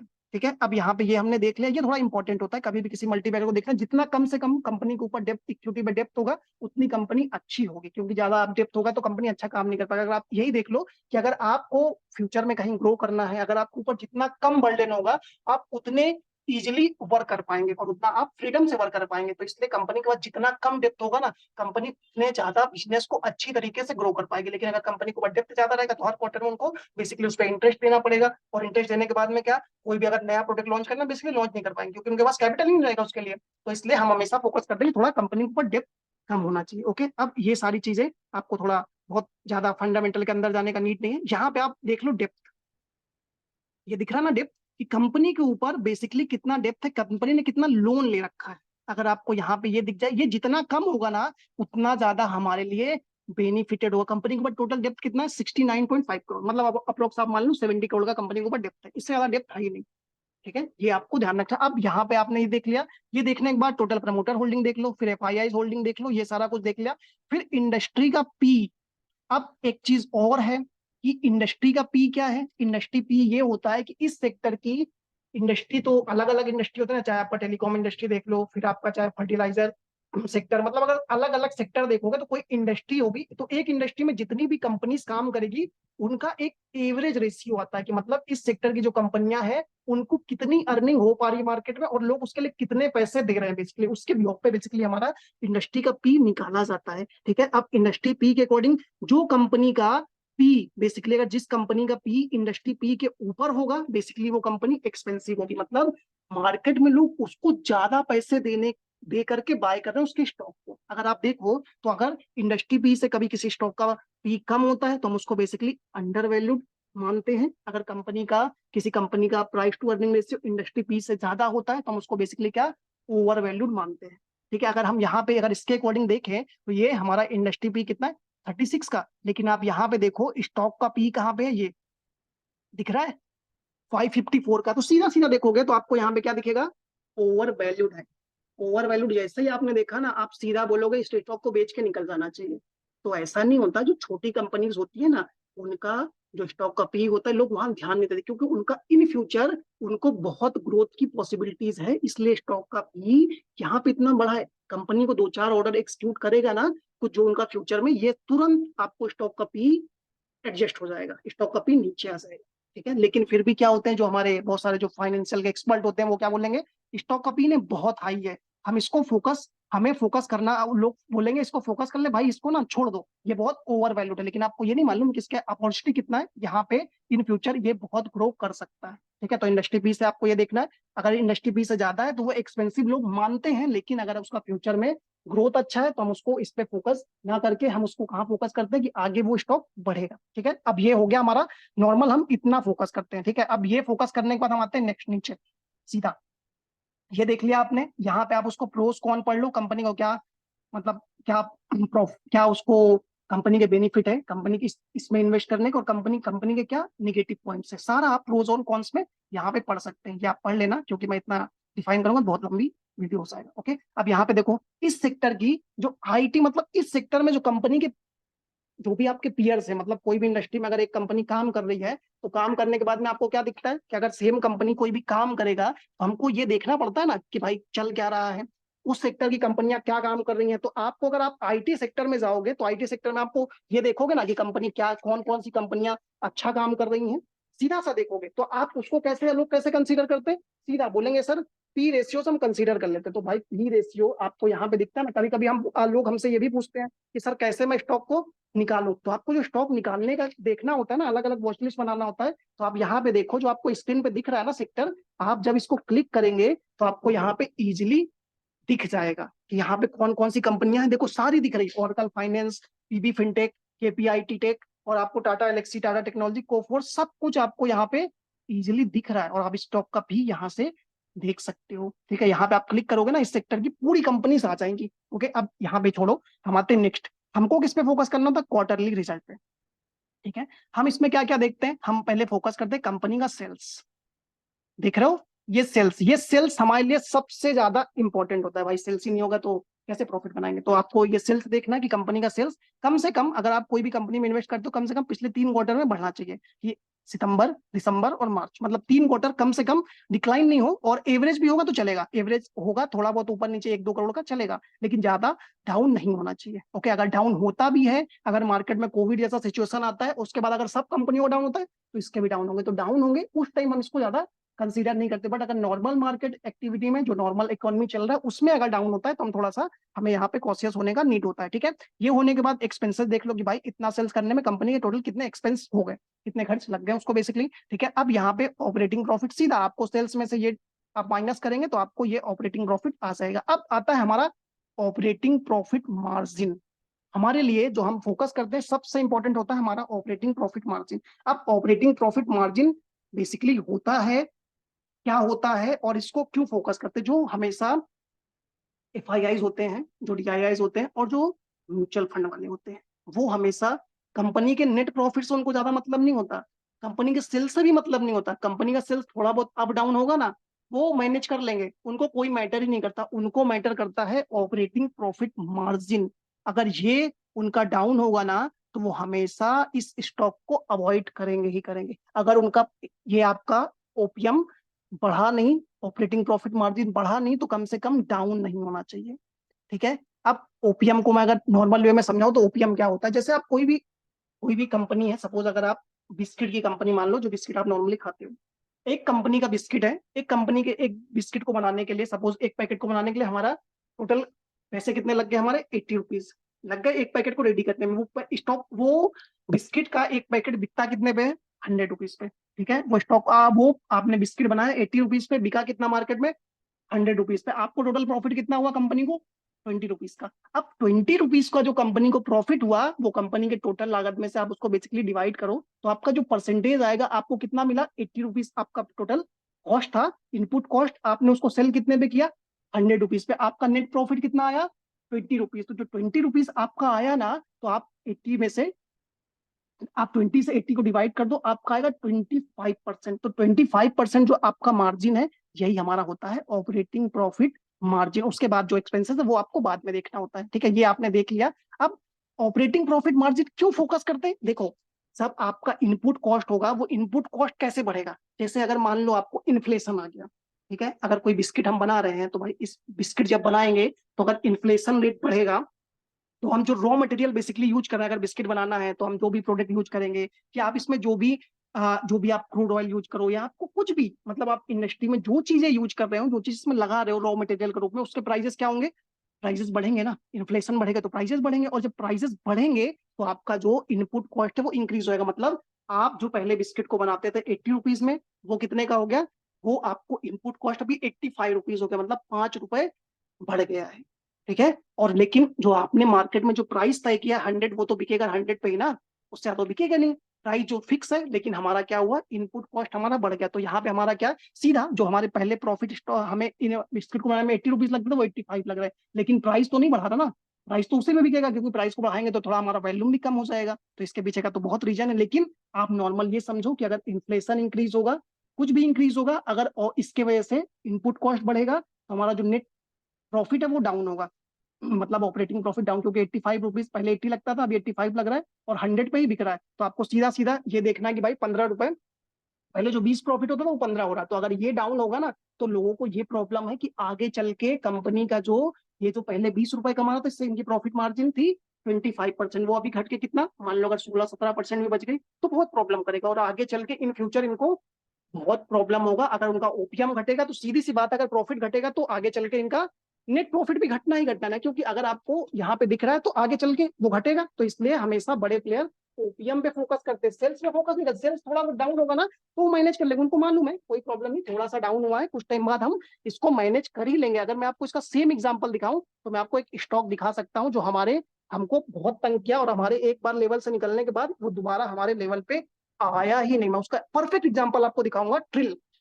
ट्रिल का अगर मैं चीज आपको दिखाऊं, देखो अभी मैं दिखाता हूँ, ये हमारे को, ये है ट्रिल को अभी तो हम 800 पे दे रहे हैं, लेकिन हमने उसको कब कैच किया था, 85 रुपीज के आसपास। देखो मैं आपको दिखाता हूँ कहाँ पे हमको ऑपरेटर ने ट्रैप किया था, लेकिन ये है, ये जो लेवल है ट्रिल का, ये देखो, ये कंपनी का यहाँ पे ये कंपनी चल रहा था अच्छा खासा, 100 के आसपास इस लेवल पे स्टॉक गया था यहाँ पे। ठीक है, इस लेवल पे स्टॉक चल रहा था, लेकिन इसके बाद में क्या हुआ, कंपनी का बेसिकली रिजल्ट आया, जैसा अभी जुलाई चल रहा है ना, ये जुलाई अभी आपका चल रहा है। इस जुलाई के बाद में आपको यहाँ पे बेसिकली किस क्वार्टर का रिजल्ट आता है, यहाँ पे हमारा रिजल्ट आता है बेसिकली जून क्वार्टर का। ठीक है, अब जून क्वार्टर का जो रिजल्ट आएगा वो जुलाई में आता है, आप देखते ही हो रिजल्ट कब आता है, हमेशा 1 महीने बाद आता है। ठीक है, तो अब ये देखो कि यहां से 103 रुपए था, लेकिन ये प्राइस क्या गैप डाउन हो गया, गैप डाउन हो गया, प्राइस कहाँ चल रहा था 103, स्टॉक कहाँ आ गया 85 86 रुपीज। क्यों आया, क्योंकि इसके हमें रिजल्ट में डाउनफॉल देखने को मिला। देखो ट्रेल, अगर मैं इसको ओपन करूं तो सीधा आपको यहाँ पे दिखेगा, ये देखो, हम डायरेक्ट क्वार्टर पे जाएंगे, कब हमने कब इसको देखा है, यहाँ पे ये देखो, ये है हमारा जुलाई 2023, मतलब आज से 1 साल पहले। ठीक है, अब आप यही देख लो कि हमारे सामने हमने इसको इस स्टॉक को निकाला था इस लेवल के आसपास, स्टॉक ऊपर गया, हमने रिजल्ट से पहले लोगों को बोला एग्जिट मार लो, क्योंकि हमें दिख रहा है कि शायद स्टॉक को थोड़ा इतना खराब रिजल्ट एक्सपेक्ट नहीं था। लेकिन आप उसके बाद देखो कि ऑपरेटर ने नीचे बाय किया, बाय करके ऐसा लेके गया 100 रुपीज पे, यही स्टॉक हमारा 1 साल में कहाँ हो गया, आप देख लो खुद ही, आपको दिख रहा है ये एक जो मतलब 1 साल पहले स्टॉक था 100 रुपीज, अभी कहाँ चल रहा है 800। तो हम हमेशा ऐसे ही फोकस करते हैं और यहाँ से आपको अच्छे खासे हमेशा मल्टीबैगर मिलेंगे। अब आप ये देखो यहाँ पे क्या ये लेवल था, लेकिन ये कब का रिजल्ट है, देखो जून 2023, यहाँ पे देखो क्या दिख रहा है, सीधा इस लेवल पे आप देखो, जो कंपनी का सेल था वो 438 करोड़ का था। ठीक है, लेकिन नेक्स्ट क्वार्टर देखो, जून क्वार्टर क्या आया, जब वहां पे गैप डाउन ओपनिंग हुआ, सीधा सीधा सेल्स देखो आधी से भी खत्म हो गई भाई, 438 करोड़ है, आप मान के चलो 300 करोड़ आएगा तो भी मैनेज कर लेंगे, 300 करोड़ भी छोड़ो, कितना आ गया 156 करोड़, कैसे मैनेज करेंगे इतना, इसलिए ये हो गया गैप डाउन ओपनिंग। ठीक है, इतना रिजल्ट खराब रिजल्ट एक्सपेक्टेड नहीं था कंपनी का, सीधी सी बात है, लेकिन एक्सपेंस देखो और ऑपरेटिंग प्रॉफिट सीधा घट गया। कंपनी नॉर्मल प्रॉफिट कितना जनरेट कर रही थी, 22 करोड़, 16 करोड़, 21 करोड़, 18 करोड़, 23 करोड़, 34, 31, 33, और यहाँ पे देखो डायरेक्टली 4 करोड़, मतलब खत्म, कुछ बचा ही नहीं। ऑपरेटिंग प्रॉफिट मार्जिन देखो 7% से कहाँ आ गया 3%, 3% के मार्जिन पे कंपनी काम करी, आगे कंपनी का क्या होगा, कंपनी बंद हो जाएगी। 3% मार्जिन पे आगे क्या प्रॉफिट बनाएगा, सीधा सीधा लॉस में आ जाएगी कंपनी। देखो उसके बाद, लेकिन ये देखो प्रॉफिट बिफोर टैक्स सीधा सीधा कंपनी का माइनस, फिर आपको टैक्स देखो, नेट प्रॉफिट सीधा, यहाँ पे क्या हुआ ईपीएस वगैरह सब, मतलब कंपनी को ईपीएस भी जीरो, नेट प्रॉफिट तो माइनस में दिख रहा है, 12 करोड़ लॉस हो गया कंपनी को, सीधा सीधा दिख रहा है। अब यहाँ पे जैसे हमने ये देखा तो हमने क्या किया, इस लेवल पे हमने स्टॉक को एग्जिट मारा। ठीक है, हमने ये फाइनेंशियल देखा और इस बिहोप पे हमने एग्जिट मार दिया, लेकिन आप ये देखो कि इस एग्जिट मारने के बाद ही स्टॉक कहाँ चला गया, यहाँ पे ये क्या चला कि यहाँ पे लोगों ने, हमने फंडामेंटल को देख के एग्जिट मारा। ठीक है, और मारने के बाद स्टॉक कहाँ चला गया, हमारा स्टॉक चला गया इसके बाद से देखो नेक्स्ट क्वार्टर में धीरे धीरे रिकवरी हो रही है, कैसा, फिर 257, फिर 369, और जो मार्च क्वार्टर आया वो देखो ऑल टाइम हाई, इससे पहले कभी भी कंपनी का इतना सेल्स था ही नहीं, 530 करोड़, देखो इससे पहले कभी भी आप कंपेयर कर लो, कभी आया क्या इस क्वार्टर, कभी कोई क्वार्टर में आया इतना, नहीं आया। ऑल टाइम हाई आया देखो, operating profit all time high, OPM देखो 14% के ओपीएम में काम कर रहा है कंपनी। अब ओपीएम जब कंपनी छोटी होती है ना, जब मल्टीपैकर फाइंड करना होता है तो वहां पे ओपीएम थोड़ा कम होता है, क्योंकि आप देखो जब आप कोई नया बिजनेस ओपन करते हो तो आप क्या सोचते हो कि मेरे कोई कस्टमर बन जाए, बाद में प्राइस बढ़ा लेंगे, कोई प्रॉब्लम नहीं थी। ठीक है, तो हाँ, जब कोई कंपनी छोटा होता है तब इसको कोई ऑर्डर नहीं मिल रहे थे ट्रेल को। ठीक है, इसकी वजह से कंपनी को क्या हुआ था, कंपनी कम मार्जिन पे काम कर रहा था कि ठीक है, आप मेरे को जो भी रेट देना है वो दे दो, मैं काम करके दे दूंगा, यही होता था ना। लेकिन जब अब कंपनी बड़ी हो गई है, कंपनी के पास बहुत ऑर्डर आ रहे हैं, तो कंपनी छोटे मोटे ऑर्डर लेता ही नहीं, उसको बोलना है सीधा भाई मैं जितने रेट पे काम कर रहा हूँ, मेरे को अगर ये रेट मिलेगा तो मैं आप पे काम करूंगा, अदरवाइज काम नहीं करूंगा। इस वजह से जब कंपनी छोटा होता है तो हम उसकी बस ये देखते हैं कि उसका ओपीएम कंसिस्टेंट होना चाहिए, बहुत ज्यादा नहीं होगा तो भी चलेगा। लेकिन जैसे ही कंपनी बड़ी होगी, जैसे ही आपके एक बार मार्केट में कस्टमर बन गए ना, कोई बिजनेस ओपन करने के बाद, आप सीधा अपने रेट को बढ़ा देंगे। जैसा आप जियो का देख लो, जियो क्या पहले फ्री बांट रहा था, बांटने के बाद लोगों को लत लगा दिया, अब लोग आपके कस्टमर बन गए, कस्टमर बनने के बाद सीधा उन्होंने बोला मैं 12% प्राइस बढ़ाऊंगा, जिसको लेना है बोले, अब आपने ले रखा है भाई, मोनोपोली है तो लेना पड़ेगा, सीधी सी बात है। तो इसी वजह से जब कोई मल्टीबैगर तब छोटी चलेगा, लेकिन जैसे जैसे बढ़ता है उसका ऑपरेटिंग प्रॉफिट मार्जिन भी इंक्रीज होता है। ठीक है, अब यहाँ पे हमको ये ट्रैप किया, हम निकल गए। लेकिन आप देखो कि इस लेवल पे जो बिग प्लेयर, जिनको मालूम है किस रीजन की वजह से ये फॉल आया था, मतलब ये अगर उनका कंपनी का कुछ डाउन हुआ, मतलब इस क्वार्टर में अगर आप देखो तो यहाँ के आसपास कंपनी का इन्फ्लेशन, मतलब मार्केट में इन्फ्लेशन ऑल टाइम हाई के पास था। जुलाई 2030 में आप देखो, 23 में इन्फ्लेशन का रेट ऑल टाइम हाई के पास में था। देखा ना, यूएस जो या जो फेड चल रहा है, जो हमारा आरबीआई चल रहा है, वो लगातार रेट हाइक करते जा रहा था। रेट हाइक क्यों कर रहा था भाई? इन्फ्लेशन रेट इतना ज्यादा है, तो इसलिए वो हमेशा इसको इन्फ्लेशन को कंट्रोल करने के लिए रेट लगातार इंक्रीज कर रहा था। जब रेट लगातार इंक्रीज करेगा तो हमारे जो प्राइजेस हैं, जो हमारे प्राइजेस ऑलरेडी रेट बढ़ चुके हैं, तो उसकी वजह से क्या, रॉ मटेरियल की कॉस्ट ज्यादा थी। कॉस्ट ज्यादा होने की वजह से क्या हो रहा था, यहाँ पे उनको इनपुट कॉस्ट बहुत ज्यादा इंक्रीज हुई। इसकी वजह से उनका रिजल्ट बहुत खराब आया। लेकिन उनको फ्यूचर में जो उनकी अपॉर्चुनिटी थी, ईवी का जो सेक्टर दिख रहा है, पावर का जो सेक्टर दिख रहा है, वहां पे हमें ट्रांसफार्मर लगाने ही लगाने हैं। डाटा पैटर्न, अभी जो डाटा का थीम चला है, डाटा सेंटर का थीम चल रहा है, एआई का चल रहा है, तो हर जगह पावर का डिमांड होगा। पावर का डिमांड किससे आपको डिपेंड है? पावर पे सीधा सीधा पावर का डिमांड हमारे ट्रांसफार्मर पे डिपेंड है। ट्रांसफार्मर ही नहीं होगा तो पावर कैसे जनरेट होगा? कैसे, मतलब इसको हर जगह भेजा जाएगा। तो इसलिए ट्रांसफार्मर तो हमारी मेन नीड है ना। इस वजह से यहाँ पे क्या हुआ, ये फॉल हुआ और ऑपरेटर ने इस लेवल से इसको पिक कर लिया। और उसको यही डिप हम बोलते हैं कि हमेशा जब मार्केट में लोग पैनिक होना, तो हम इसी लेवल को हमको बाय करना होता है, इस लेवल पे सेल नहीं करना होता। अब देखो, जो लोगों ने इसके समझा होगा, उन्होंने इसको देखो सपोर्ट पे आया। सपोर्ट पे केवल एक दिन जो डिप आया ना, इसमें देखो अच्छा खासा लो बनाया। लो बनाने के बाद देखो डोजी बनाया। डोजी के बाद इसमें देखो कितना ज्यादा बाइंग है। उसके बाद कभी भी प्राइस इस लेवल पे आया ही नहीं, और इस लेवल को, हाई को ब्रेक करने के बाद 1111 पे गया। और जाने के बाद देखो कैसा लगातार अप ट्रेंड, मतलब हमें कुछ भी इसके बाद तो इसने पीछे मुड़ के नहीं देखा, और लगातार पिरामिडिक बनाते हुए 50 डीएमए को टच करते हुए लगातार स्टॉक देखो यहां से तो अपर सर्किट ही गया। 327 से प्राइस कहाँ चला गया? 768। फिर देखो अभी फिर से ब्रेकआउट देने की कगार पे खड़ा है। तो ऐसे आपको कोई भी स्टॉक को फाइंड करना, अगर आपने देख लिया और कभी कभी अगर डिप आ गया, तो अगर उसके पीछे का आप एग्जैक्ट रीजन एक बार पढ़ लो, कंपनी का जो कॉन कॉल होता है, कॉन कॉल पढ़ोगे तो वहां समझ में आएगा क्यों इस क्वार्टर में डिप आया है। ठीक है, ये आप देख लेंगे तो आपको समझ में आ जाएगा बिजनेस, और फिर आपको निकलने का नीड नहीं है। ऐसा हमने सेम जुपिटर वैगन भी फाइन किया था 80 रुपीज पे। अभी कहाँ चल रहा है जुपिटर वैगन? अराउंड 700 चल रहा है। ठीक है, और बीएससी हमने 500 पे भी निकाला था। अब ये देखो, वो सारा कुछ हमने डिस्कस कर लिया। अब देखो इसमें ओपीएम मैंने समझा दिया। ओपीएम ही सबसे ज्यादा इंपॉर्टेंट होती है हमारे लिए, इसलिए मैंने इस पर ज्यादा टाइम लिया है। ओके, अब ओपीएम के बाद आपको नेक्स्ट फोकस करना है, हम अदर इनकम पे ज्यादा फोकस करते हैं। अदर इनकम हमेशा जो बिग प्लेयर होते हैं, हमेशा मतलब जो कंपनियां होती हैं, इसको मैनिपुलेट, स्टॉक को मैनिपुलेट करने के लिए किया जाता है। जैसे सपोज कोई कंपनी हो गई, तो वो क्या करेगी, अभी क्या यहाँ पे क्या चल रहा है कि हमें ये दिखेगा कि कंपनी ने इस क्वार्टर में सेल्स कम किया है। ठीक है, सेल्स कम किया है, प्रॉफिट कम आया है, और ऑपरेटिंग प्रॉफिट कम हुआ, लेकिन वो क्या करेगा ना, हमेशा अदर इनकम को इंक्रीज कर देगा। जैसे अदर इनकम इसका देखो तो 58 लाख रुपीज है, मतलब 1 करोड़ भी नहीं है, 58 लाख रुपीज है। ठीक है, तो बट अगर आपका प्रॉफिट कम है और आप नेट प्रॉफिट को बढ़ाना चाहते हो, तो वो क्या करेंगे, ये जो हमारा बेसिकली अदर इनकम है, इसको बढ़ा के 2 से 3 करोड़ कर देगा। जैसे ही ये 2-3 करोड़ करेगा ना, ये हमारा जो ऑपरेटिंग प्रॉफिट 7 करोड़ है, ये हमारा अदर इनकम उसमें ऐड हो जाएगा। जब ऐड हो जाएगा तो हमारा जो नेट प्रॉफिट है, वो हमेशा पिछले क्वार्टर से थोड़ा इंक्रीज भी हो सकता है। तो कई बार कंपनियां हमें अदर इनकम, अगर आपको अदर इनकम से पहले उसका ऑपरेटिंग प्रॉफिट देखना पड़ता है। अगर ऑपरेटिंग प्रॉफिट आप देखेंगे तो आपको समझ में कंपनी बेसिकली सेल्स बढ़ रहा है या नहीं बढ़ रहा है, क्योंकि अदर इनकम से तो हमें बहुत बार मैनिपुलेट किया ही जाता है। ठीक है, तो आपको अदर इनकम पे हमेशा फोकस करना है कि ऑपरेटिंग प्रॉफिट से हमेशा पिछले क्वार्टर से ज्यादा ना हो। ज्यादा हो भी तो हमारा ऑपरेटिंग प्रॉफिट नहीं घटना चाहिए, ऑपरेटिंग प्रॉफिट बढ़ना चाहिए, तभी ये कंपनी के लिए प्रॉफिटेबल होता है। अब इसके बाद आप देख लो कि कंपनी ने टैक्स कितना पे किया, टैक्स ज्यादा पे किया। टैक्स हमेशा आगे पीछे होते रहते हैं, क्योंकि अगर किसी कंपनी किसी क्वार्टर में कंपनी ज्यादा पैसे कमाए तो वो ज्यादा टैक्स भर देता है।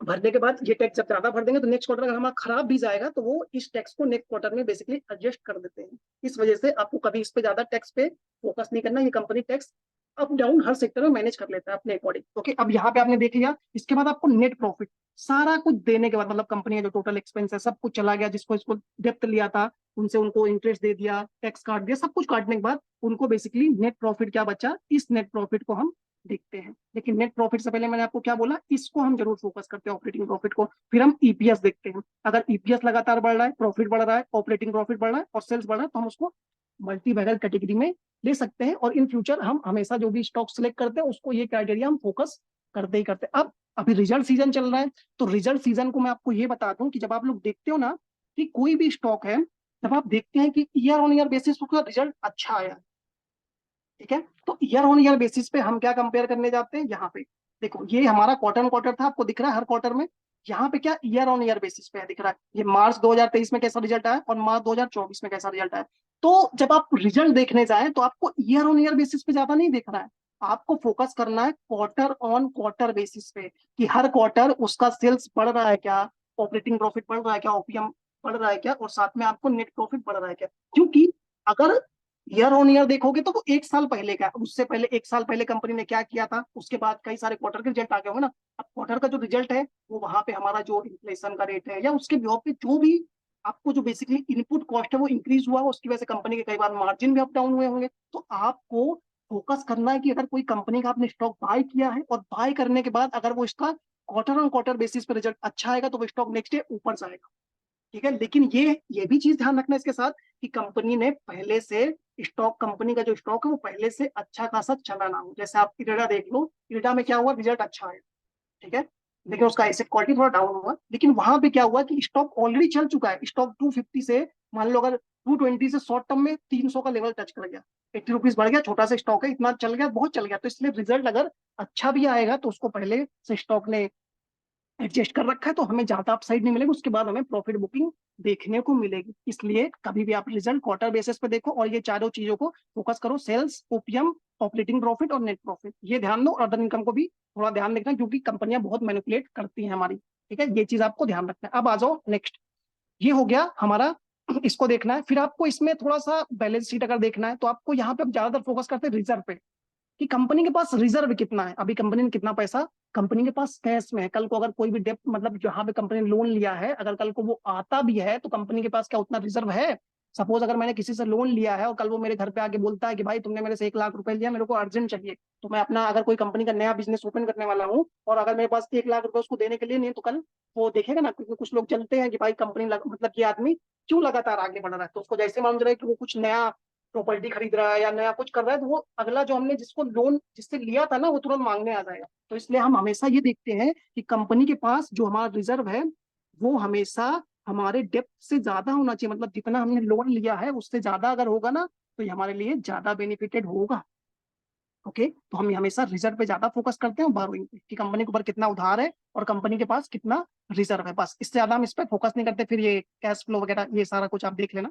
हम उसके बाद एफआईआई स्टेक पे बात करते हैं। अगर स्टेक हम देखें तो हम इसमें सबसे ज्यादा फोकस करते हैं ऑपरेटर पे, मतलब सॉरी प्रमोटर पे। प्रमोटर में हम ये देखते हैं कि प्रमोटर का स्टेक अगर नहीं घटा तो ये हमारे लिए सबसे ज्यादा पॉजिटिव होता है। ठीक है, अगर प्रमोटर ने बढ़ाया तो ये और हाईली पॉजिटिव है, अगर स्टेबल है तो सही है, कोई प्रॉब्लम नहीं, लेकिन अगर वो उसने थोड़ा बेचा तो हम उसको थोड़ा नेगेटिव कंसीडर करते हैं, क्योंकि हमें ये देखने को मिलता है कि भाई प्रमोटर बेच रहा है तो कुछ नेगेटिव रीजन भी हो सकता है, लेकिन कई बार प्रमोटर के रीजन ये भी होते हैं कि प्रमोटर अपने कुछ कहीं पे कुछ नया प्लांट लगाना है, शायद उसके लिए कुछ अपनी इक्विटी को सेल कर रहा हो मार्केट में या कुछ और रीजन हो, लेकिन आपको ये चीजें हमेशा देखना है प्रमोटर का स्टेक। फिर आपको देखना है एफआईआई, अगर एफआईआई क्योंकि सबसे ज्यादा प्रमोटर जानता है कंपनी के बारे में, फिर एफआईआई जानता है क्योंकि एफआईआई के पास हमारे से ज्यादा सोर्सेज होते हैं। ठीक है, फिर आप देखो क्या पब्लिक के पास कितना स्टेक है। पब्लिक का क्या होता है कि पब्लिक जहां जितनी कम होगी उतना अच्छा है, पब्लिक जितनी कम होगी उतना हमारे लिए अच्छा है, क्योंकि आप ये देखो कि पब्लिक क्या है पैनिक में बहुत ज्यादा जल्दी आती है, अगर एक बार मार्केट फॉल करना हो ना वो ये नहीं देखती कंपनी स्टॉक अच्छा है क्या है, सेल करना शुरू कर देगा। ठीक है, तो आपको ये देखना है कि पब्लिक जिसमें ज्यादा कम रहेगी, जितनी कम रहेगी उतना अच्छा स्टॉक और वो उतना स्टेबल स्टॉक माना जाता है। ओके, अब यहाँ पे नीचे नंबर ऑफ शेयर होल्डर है कि कंपनी के जो टोटल शेयर है उसके कितने शेयर होल्डर है, मतलब कंपनी के जो टोटल शेयर है मार्केट में या जितने भी शेयर है उसमें कितने लोगों के पास में है, तो 1,05,000, ये जितना कम होगा वो उतना अच्छा होगा। ठीक है, तो जो हमारे ऑपरेटर होते हैं ना, ऑपरेटर हमेशा यही देखते हैं कि कहाँ पे जितने कम शेयर होल्डर है वही वाले स्टॉक को ज्यादा ऊपर लेके जाया जाता है। ओके, ये चीज देखना है। अब मैं आपको बताता हूँ कोई भी चीज का आपको जो ऑर्डर बुक देखते हो ना, कोई भी कंपनी का ऑर्डर बुक अगर मैं आपको देखूं, बीएल कश्यप, कुछ लोग बोल रहे सर बीएल कश्यप एक बार कंसीडर कर लो, तो ठीक है मैं बीएल कश्यप भी दिखाता हूँ।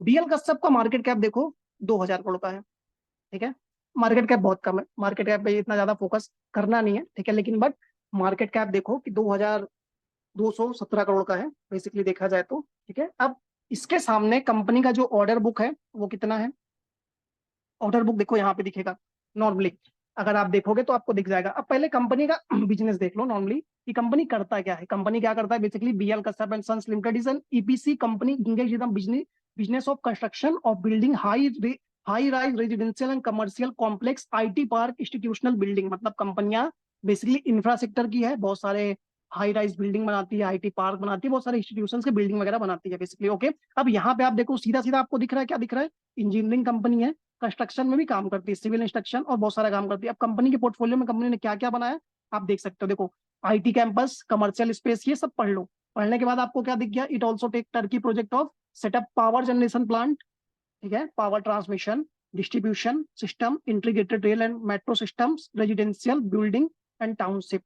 ठीक है, अब इसमें देखो क्या, इसको मेट्रो प्रोजेक्ट के लिए भी कई बार इंफ्रास्ट्रक्चर बनाता है भाई। अगर इसको छोटा सा भी ऑर्डर मिलेगा, इतनी छोटी सी कंपनी है और इतना बड़ा इसको ऑर्डर बुक मिल गया है।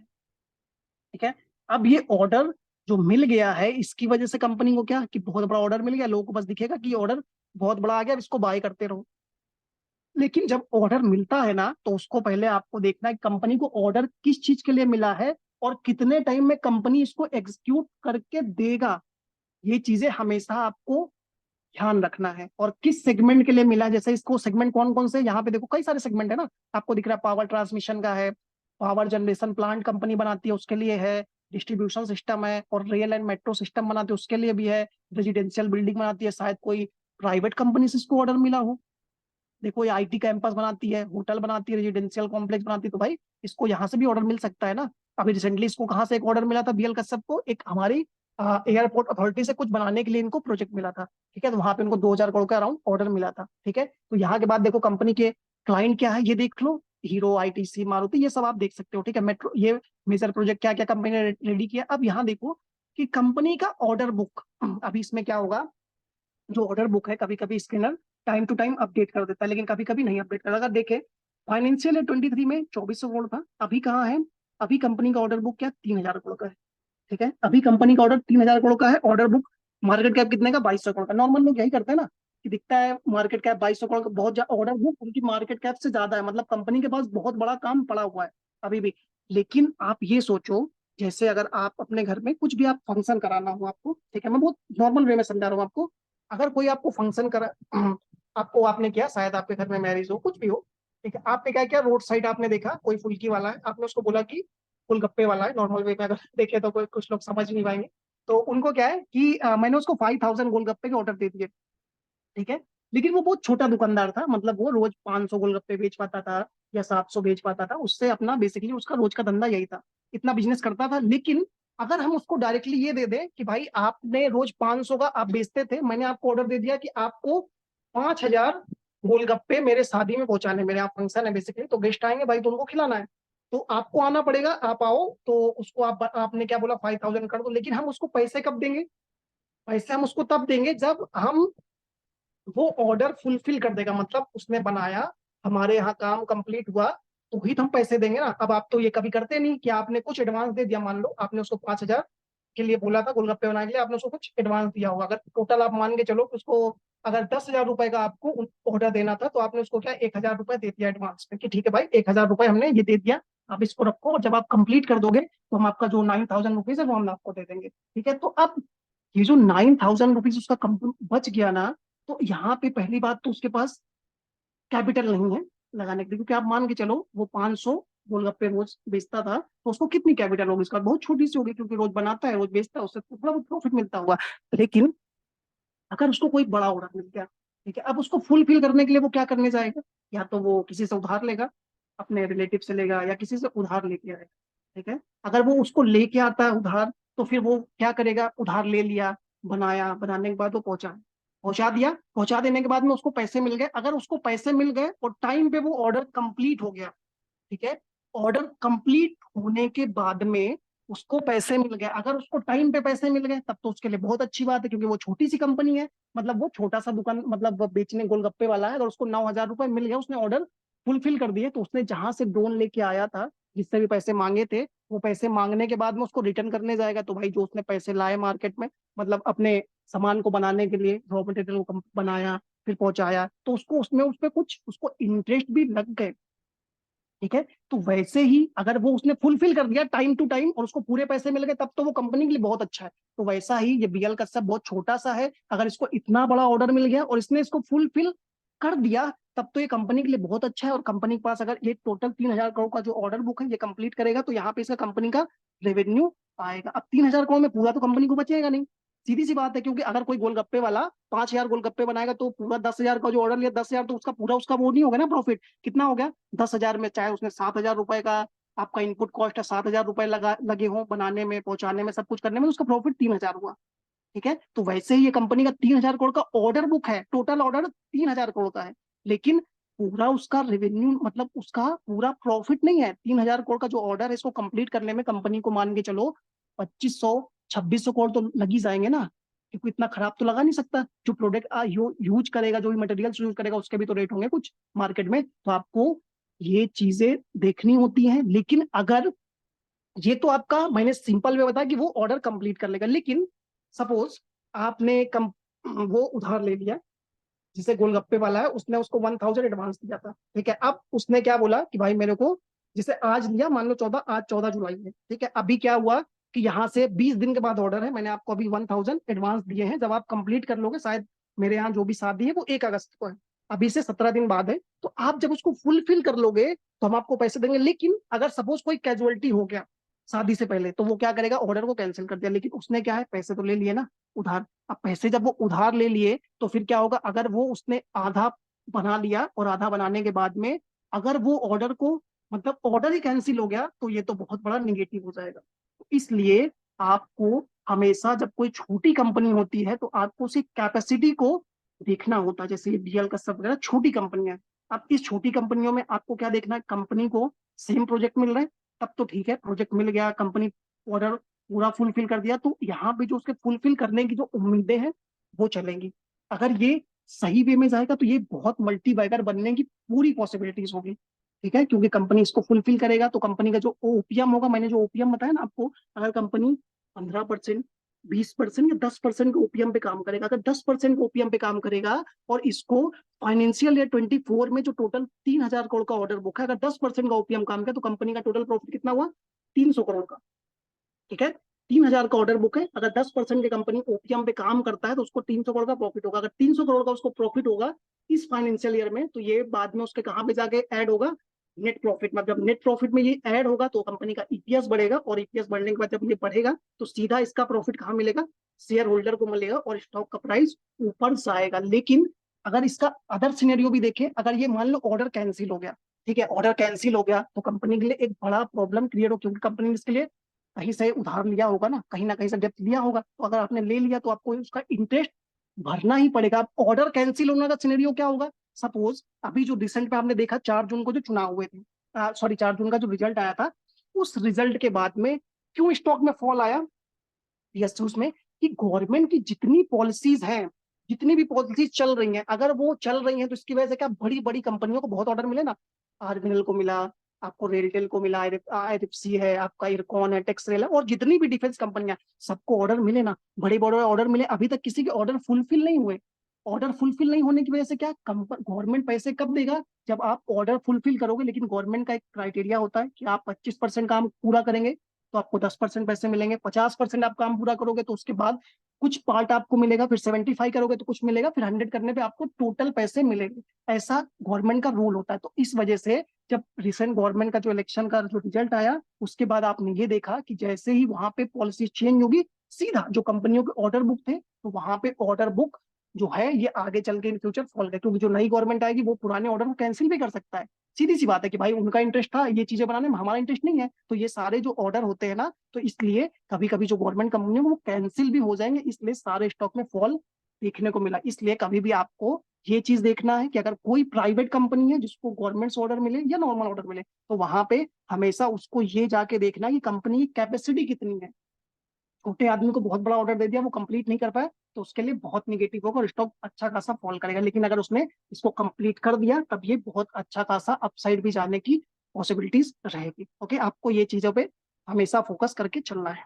ओके, अब यहाँ पे अगर मैं आपको सेम दिखाऊं, और एक चीज और देखो कि जब तक ये ऑर्डर फुलफिल नहीं होगा, ठीक है, जैसे आरबीएल है, आरबीएल का अगर हम रिजल्ट देखें तो लास्ट क्वार्टर इसका कैसा आया था, खराब आया था। सॉरी, लास्ट क्वार्टर नहीं, इसका जो दिसंबर क्वार्टर था, ठीक है, मार्च क्वार्टर तो ठीक है, यहाँ पे मार्च क्वार्टर अच्छा आया था, लेकिन इससे पहले जो दिसंबर क्वार्टर है इसका खराब आया था। उस टाइम जब खराब आया था तो स्टॉक थोड़ा ही फॉल किया था, ज्यादा फॉल नहीं किया था। लेकिन जैसे ही फॉल किया, लोगों ने क्या किया, इसको उठा लिया। उसको क्यों उठा लिया, क्योंकि अभी के जो ऑर्डर मिल रहे हैं आरबीएनएल को, या आरबीएनएल जितने भी अभी एग्रीमेंट साइन कर रहा है, या जो भी कंपनी से लगातार इसको 500 करोड़ का ऑर्डर मिलता है, 700 मिलता है, 400 मिलता है, हर दिन आपको मिलता है ऑर्डर। अब ऑर्डर जो मिल रहे हैं, ये ऑर्डर आज थोड़ी फुलफिल होगा। ये ऑर्डर कब फुलफिल होगा? आपको 1 साल, 2 साल, 2.5 साल जो उसका टाइम पीरियड होगा, उस टाइम पीरियड में ये सारी चीजें कंप्लीट होगी। जब कंप्लीट होगी तब कंपनी को वो सेल्स में आएगा, तब कंपनी के रेवेन्यू में, फाइनेंशियल में दिखेगा।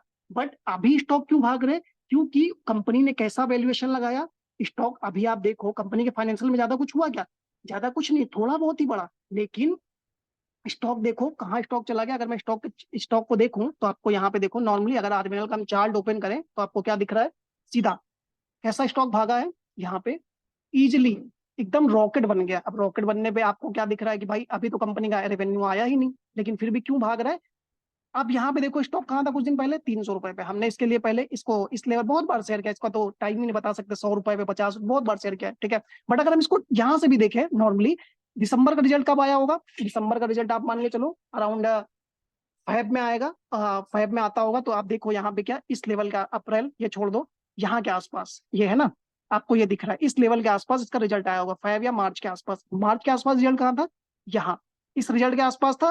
प्राइस था 238। वहां से स्टॉक देखो धीरे धीरे कंसोलिडेट किया, लेकिन उसके बाद क्या, मार्च क्वार्टर का रिजल्ट आते ही स्टॉक फायर हो गया। लेकिन ये सोचो कि ये जो रिजल्ट आया था उसकी वजह से स्टॉक क्यों लगातार अपसाइड जा रहा है? क्योंकि आप देखो ये जो मार्जिन है ना उसकी, इस मार्जिन के बिहाफ पे, ये जो कंपनियों का मार्जिन होता है ना, 5%, 7% या ये होता है, इसके बिहाफ पे कंपनी का जो टोटल ऑर्डर बुक होता है ना, मतलब इन फ्यूचर जो ऑर्डर बुक होगा उसके बिहाफ पे कंपनी की आगे की अर्निंग को निकाला जाता है, क्योंकि 7% की मार्जिन है। अब इस 7% में अगर आपके पास 100 करोड़ का ऑर्डर बुक है, सीधा सा 7 करोड़ आपका प्रॉफिट होगा।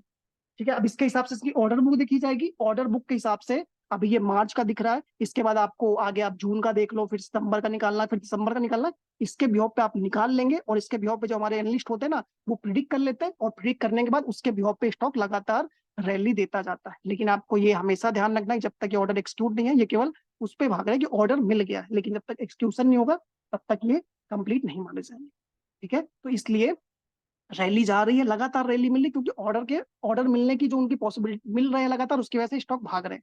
बस ये चीज आपको ध्यान रखना है नॉर्मल वे में। ओके। अब अगर इसके ऑर्डर बुक देखें हम, तो ऑर्डर बुक यहाँ पे दिखेगी आपको, देखो आरबीएल का ऑर्डर बुक। देखो यहाँ पे कितना ऑर्डर बुक है कंपनी के पास में। कंपनी ऑर्डर बुक है 65,000 करोड़। अब आप यहीं पे देख लो कि कंपनी का 65,000 करोड़ का ऑर्डर बुक है Q3 फाइनेंशियल 24 तक। ठीक है। अभी भी इसका ऑर्डर बुक अभी करंटली अपडेट नहीं हुआ, लेकिन अगर आप यहाँ पे देखोगे तो अभी ऑलरेडी काफी इंक्रीज हुआ होगा। तो आप यहाँ पे अगर देखोगे 65,000 करोड़ का ऑर्डर बुक है। इसमें क्या हुआ, अगर 7% की मार्जिन पे काम कर रहा है, तो 7% की मार्जिन 65,000 करोड़ से आप इसको निकाल लो, 7% कितना होगा, तो उसके हिसाब से कंपनी का रेवेन्यू इतना आएगा। इसकी वजह से स्टॉक लगातार भागता जा रहा है ऊपर। ठीक है। क्योंकि इनके फ्यूचर में काफी अर्निंग है। इसके ब्लॉक पे लोग फॉरवर्ड पी निकालते हैं, फिर फ्यूचर का वैल्यूएशन निकालते हैं। वैल्यूएशन निकालने के बाद हम स्टॉक को प्रिडिक्ट कर सकते हैं कि स्टॉक कहाँ तक जा सकता है। जो बड़े बड़े ब्रोकरेज एजेंसी होते हैं ना, इसी के ब्लॉक पे टारगेट देते हैं कि इन फ्यूचर अगर कितना ग्रोथ होगा, इसके ब्लॉक पे वो नए नए टारगेट आते हैं। ठीक है। तो आप ऐसे करके कोई भी चीज को बेसिकली निकाल सकते हैं। लेकिन कभी भी कोई कंपनी का तुरंत ऑर्डर बुक देख के, कोई वैसी कंपनी है जो प्राइवेट सेक्टर की छोटी कंपनी है, तो उसके ऑर्डर बुक देख के डायरेक्ट जम मत करना। पहले उसके बिजनेस को समझ लेना, कंपनी का मैनेजमेंट कैसा है, उसने पुराने कितने ऑर्डर को कंप्लीट किया है और कितना सक्सेसफुली कंप्लीट करके दिया, रेवेन्यू कितना अच्छा मिलेगा। ये सारी चीज के देख के जाओगे ना, तो कभी भी आपको लॉस नहीं होगा, और आप हमेशा सेफ रहोगे। अगर बीएल का सब मैं चार्ट देखूं, कुछ लोग पूछ रहे हैं सर चार्ट बता दो। देखो स्टॉक क्या है, लास्ट हमने इसको पहले बहुत बार कंसीडर किया है। राउंडिंग बॉटम बनाया, ऊपर गया, फिर से फॉल किया, फॉल करने के बाद फिर सपोर्ट पे आया, सपोर्ट पे आने के बाद क्या हुआ, ट्रेड लाइन का ब्रेकआउट आया, ब्रेकआउट सारे मूविंग एवरेज के बाद ऊपर निकल गया। अब यहाँ पे क्या हो रहा है कि ये ब्रेकआउट लेवल के पास में खड़ा है, और ब्रेकआउट के पास क्या हो रहा है कि इस लेवल के आसपास ये जो कंपनी का स्टॉक यहाँ पे खड़ा है, इस लेवल के आसपास ये ब्रेकआउट का वेट कर रहा है। या तो यहाँ के बाद में स्टॉक थोड़ा सा कंसोलिडेट करेगा इस लेवल पे, और कंसोलिडेट करने के बाद में हमें नेक्स्ट अपसाइड देखने को मिल सकती है। ओके। लेकिन आपको यहाँ पे ये देखना है कि जो अगर रेजिस्टेंस लेवल पे कोई स्टॉक जब तक अपना, अगर रेजिस्टेंस लेवल पे कोई स्टॉक कंसोलिडेट करता है, तो कंसोलिडेशन का मतलब क्या होता है, कंसोलिडेशन में या तो कोई प्लेयर एंटर करेगा या कोई प्लेयर एग्जिट करेगा। क्योंकि आप लोग क्या देखते हो, जब कोई स्टॉक कंसोलिडेट करता है, जैसे सपोज अगर मैं बात करूं, तो इसमें क्या हुआ होगा, देखो ये स्टॉक है नॉर्मल, यहाँ पे दिख रहा है। ये स्टॉक को आप यहाँ पे देखेंगे तो स्टॉक क्या हुआ, इस लेवल से लगातार स्टॉक ऊपर जा रहा है, दिख रहा है। आपने अगर मूविंग एवरेज के बिहाफ पे एंटर किया तो आप यहाँ पे तो एंटर करके तब तक आप खुश हो कि आपने, मैंने सर 69 पे लिया था और प्राइस कहाँ गया, ये 90 रुपीज शॉर्ट टर्म में चला गया। तो आपको क्या दिख रहा है, 69 पे लिया, आपको अराउंड 40% का रिटर्न मिला, शॉर्ट टर्म में मिल गया। लेकिन आप देखो उसके बाद ये कंसोलिडेट करता है। अब इस कंसोलिडेशन में क्या होगा, जो लोगों ने नीचे लिया होगा वो बेसिकली इस लेवल पे प्रॉफिट बुकिंग करेंगे। अगर वो इस लेवल पे प्रॉफिट बुकिंग करेंगे और इस लेवल पे सेलर ज्यादा हुए मार्केट में, तो मतलब कुछ लोगों के पास अगर होल्ड है, जिनको लग रहा है कि स्टॉक प्राइस ऊपर नहीं जाएगा, तो वो क्या करेंगे, इस लेवल पे बेसिकली बेच के निकल जाएंगे, राइट। बट जिन लोगों को मार्केट में ये लग रहा है कि ये stock in future multi bagger बनेगा, तो मैंने एक चीज स्टार्टिंग में बोली थी कि बिग प्लेयर हमेशा कहाँ एंटर करते हैं, एक्यूमुलेशन में। कभी भी इस रैली मेंटेन नहीं करते हमारे जैसा कि कोई भी स्टॉक देखा कहीं भी सम कर गए, तो वो नहीं करते। इसलिए अगर उनको एंटर करना होगा और स्टॉक को नेक्स्ट लेवल पे लेके जाना होगा नए, तो वो क्या करेंगे, इस लेवल पे हमेशा एंट्री करने की सोचेंगे। अब इसको एंट्री करने का अगर आपको देखना है तो इसके लिए हम जो क्लासेस में बताते हैं कैसे आपको आइडेंटिफाई करना है, क्योंकि बहुत लंबा मेथड है, मैं क्लास में अगर बताऊंगा तो बहुत लंबा टाइम लग जाएगा, ओके। बट आपको यहाँ पे ये देखना होता है कि क्या चल रहा है। अगर आपने ये देख लिया कि यहाँ पे बायर्स लगातार एग्रेसिव है और इस लेवल कंसोलिडेशन में अगर बाय कर रहा है, तो इसका मतलब है ये स्टॉक हमें नेक्स्ट अपसाइड के लिए रेडी है, ओके। लेकिन अगर इस लेवल पे आपको ये दिख रहा है कि यहाँ पे बिग प्लेयर प्रॉफिट बुकिंग कर रहे हैं, तो रिटेलर्स के पास इतनी ताकत नहीं कि स्टॉक को यहाँ से ब्रेकआउट करके नए अपसाइड की ओर लेके जा सके, ठीक है। तो इसलिए हम ऐसे कोई भी स्टॉक को प्रिडिक्ट कर सकते हैं। सेम आपको सीजी पावर में भी हुआ था, जो सीजी पावर मैंने कई बार शेयर किया था। तो जो लोग हमारे बहुत कुछ टाइम के 2 महीने पहले के ना, सेम आपको देख लो कि वही हुआ था कि इस लेवल पे कंसोलिडेशन में लोगों ने क्या एंटर किया, पहले बिग प्लेयर ने यहाँ से एंटर किया। देखो कंसोलिडेशन में तब कहीं नहीं चला, 23 नवंबर से स्टॉक कहाँ चला गया, 19 मार्च, मतलब अप्रोक्स आप मान के चलो नवंबर दिसंबर और 3 या 5 महीने स्टॉक क्या था, एक रेंज में था अराउंड कितना, 486 टू आप देखो कहाँ पे 430, मतलब 50 रुपए की रेंज में। लेकिन जैसे ही इस रेंज का ब्रेकआउट आया, ब्रेकआउट के बाद रिटेस्ट किया और रिटेस्ट के बाद स्टॉक देखो कितना अब हाई मार दिया। देखो 63% का रिटर्न शॉर्ट टर्म में देख ले, कब से दिया, मार्च से लेके जुलाई। यहाँ पे देखो कितना मंथ हो गया, अराउंड 4 मंथ में स्टॉक ने 63% का रिटर्न दे दिया। तो ऐसे अगर आप प्रिडिक्ट करेंगे कभी भी कोई स्टॉक को, तो वहां पे आपको ये थोड़ा ध्यान में रखना होता है, ठीक है। अब टाइम टेक्नो का क्या है, देखो टाइम टेक्नो जो पूछ रहे हो ना, टाइम टेक्नो का क्या हमारा चार्ट होता है। अगर टाइम टेक्नो की मैं बात करूं तो रिसेंटली वर्ल्ड बैंक ने क्या दिया है, वर्ल्ड बैंक ने हमें, अभी वर्ल्ड बैंक ने बोला ना हम 1.5 बिलियन इंडियन गवर्नमेंट को देंगे ग्रीन एनर्जी फोकस करने के लिए। ग्रीन एनर्जी फोकस करेंगे तो हमारा बेसिकली उन्होंने फोकस किसका किया, हाइड्रोजन फ्यूल पे। अब हाइड्रोजन फ्यूल की जो कंपनियां हैं, हाइड्रोजन फ्यूल में कोई भी कंपनी, तो इंडिया की कोई पहली कंपनी है टाइम टेक्नो क्लास, जिसको केवल हमारे जो कमर्शियल सिलेंडर हैं जो हाइड्रोजन फ्यूल में लगेंगे, जो यूज में आएंगे, तो ये पहली कंपनी है जिसको अप्रूवल मिला गवर्नमेंट की साइड से। अभी कोई भी कंपनी नहीं है जिसको बेसिकली अप्रूवल मिला हो। तो इसलिए यहाँ पे अगर इस सेक्टर में हाइड्रोजन फ्यूल में गवर्नमेंट का थोड़ा बूस्टअप आएगा इस बजट में, तो इस सेक्टर में ये जो कंपनी है इस पे हमें अच्छा खासा अपसाइड देखने को मिलेगा। लेकिन हम इससे पहले इसको हमने 89 रुपीज के लेवल पे भी शेयर किया था, इस लेवल के आसपास यहाँ पे, ठीक है। इस लेवल का स्टॉक बहुत अच्छा चला है, लेकिन हम उसको पुराना नहीं, हमने जो रिसेंटली कंसीडर किया था 200 के आसपास, इस लेवल के आसपास, और वहां से स्टॉक लगातार अब क्या, हमने इसको जो शेयर किया इस लेवल पे भी हमें नया बूस्टअप आने वाले टाइम में बेसिकली अपसाइड देखने को मिल सकता है। ओके, टाइम टेक्नोप्लास्ट का ये रीजन है हमारा। ओके, तो आज का सेशन इतना आई थिंक काफी है इसके लिए। अब एक्सिकॉम वगैरह, ईमेल वगैरह, देखो एक्सिकॉम भी सेम सेक्टर की कंपनी है, टाइम सर्वोटेक की, तो उसमें ज्यादा कुछ बोलूंगा नहीं। एक्सिकॉम क्या है, अभी रिवर्सल पे खड़ा है, ठीक है। ये डबल बॉटम आवरली चार्ट पे हम क्या है, पहले कोई भी चीज को कवर करते हैं। मैंने कल भी अपने टेक्निकल एनालिस्ट में जो चार्ट एनालिस्ट चार्ट पैटर्न पढ़ाया था, उसमें मैंने आपको बताया था कि कैसे हम कंसीडर कर लेते हैं। देखो ये आवरली चार्ट है, ठीक है, एक्सिकॉम का। अभी स्टॉक ऊपर से अगर हम देखें कितना करेक्ट हो गया, 30%, ठीक है, 30% करेक्ट हो गया। इसका पीयर्स कौन है, सर्वोटेक। जो सर्वोटेक ईवी का ईवी चार्जिंग में कंपनी वर्क करता है, और वर्क कौन करता है, एक्सिकॉम उससे अच्छा वर्क करता है। एक्सिकॉम के पास दो चार्जर है, मतलब एक फास्ट चार्जिंग भी है, एक स्लो चार्जिंग भी है। अगर गवर्नमेंट ईवी चार्जिंग पे बजट में बूस्टअप देगा, तो यहाँ पे आप मान के चलो एक्सिकॉम इस लेवल पे नहीं दिखेगा। बजट कितने दिन बचे, आज 14 तारीख है, बजट आएगा 23 तारीख को, ठीक है। तो ये रैली क्या हुई कि रैली जो रैली पहले रैली दिया था स्टॉक ने शॉर्ट टर्म में, 300 से स्टॉक चला गया था 500। हमने इसको इस लेवल पे दिया था, मालूम होगा आपको, 300 के आसपास, वहां से स्टॉक चला गया 500, ठीक है। अब वहां से स्टॉक क्या हुआ, अपर लेवल से कितना करेक्ट हो गया, 30%। हम कभी भागती ट्रेन में नहीं बढ़ते, हम जब स्टेशन पे ट्रेन रुकी होती है ना तो ही हम बैठते हैं, क्योंकि हमको मालूम है भागते हुए बैठेंगे तो हमारा भी एक्सीडेंट होने की पॉसिबिलिटी है, एक्सीडेंट होगा तो बहुत चोट लगेगी, तो आपको चोट लगने का सेंस क्या होगा, लॉस बहुत होगा, ठीक है। तो इसलिए देखो ऊपर से 30% अराउंड, यहाँ पे अगर हम देखें तो यहाँ पे कितना करेक्ट हुआ, अराउंड 20%, 30 नहीं सॉरी 20% करेक्ट हो गया। अब 20% करेक्ट हो गया, मार्केट ऑल टाइम हाई पे है और ये सेक्टर बूस्टअप पे है, गवर्नमेंट फुल फोकस करेगा, तो ये यहाँ से रिवर्सल आएगा ही आएगा, सीधी सी बात है। इसलिए हमने इसको बेसिकली कंसीडर किया, आने वाले बजट में बूस्टअप आएगा। ईवी चार्जिंग में जो बातें चल रही हैं उसके हिसाब से अगर ये ब्रेकआउट दे दिया तो सारे जितने बिग प्लेयर है वो 470 के ऊपर इसको आके बाय कर लेंगे। आवरली चार्ट पे आपको ब्रेकआउट दिया, डबल बॉटम का दे रहा है अब, लेकिन ईवी आपको जो डेली चार्ट है वहां पे 21 मूविंग एवरेज को टच किया, और लास्ट रैली भी हमें 21 ईएमए से मिली थी, इसमें से हमने इसको कंसीडर किया। अगर ये ऐसा जाएगा तो हमें कैसा रैली देखने को मिलेगा नेक्स्ट वीक में, ये डेली चार्ट है। अब इसको एक बार ये 470 के ऊपर क्लोजिंग दे दिया तो हमें नेक्स्ट अपसाइड के लिए हमें सेम देखने को मिलेगा। सेम मैंने आपको ये देखो ये मिला, सेम मैंने आपको उसमें भी दिखाया था।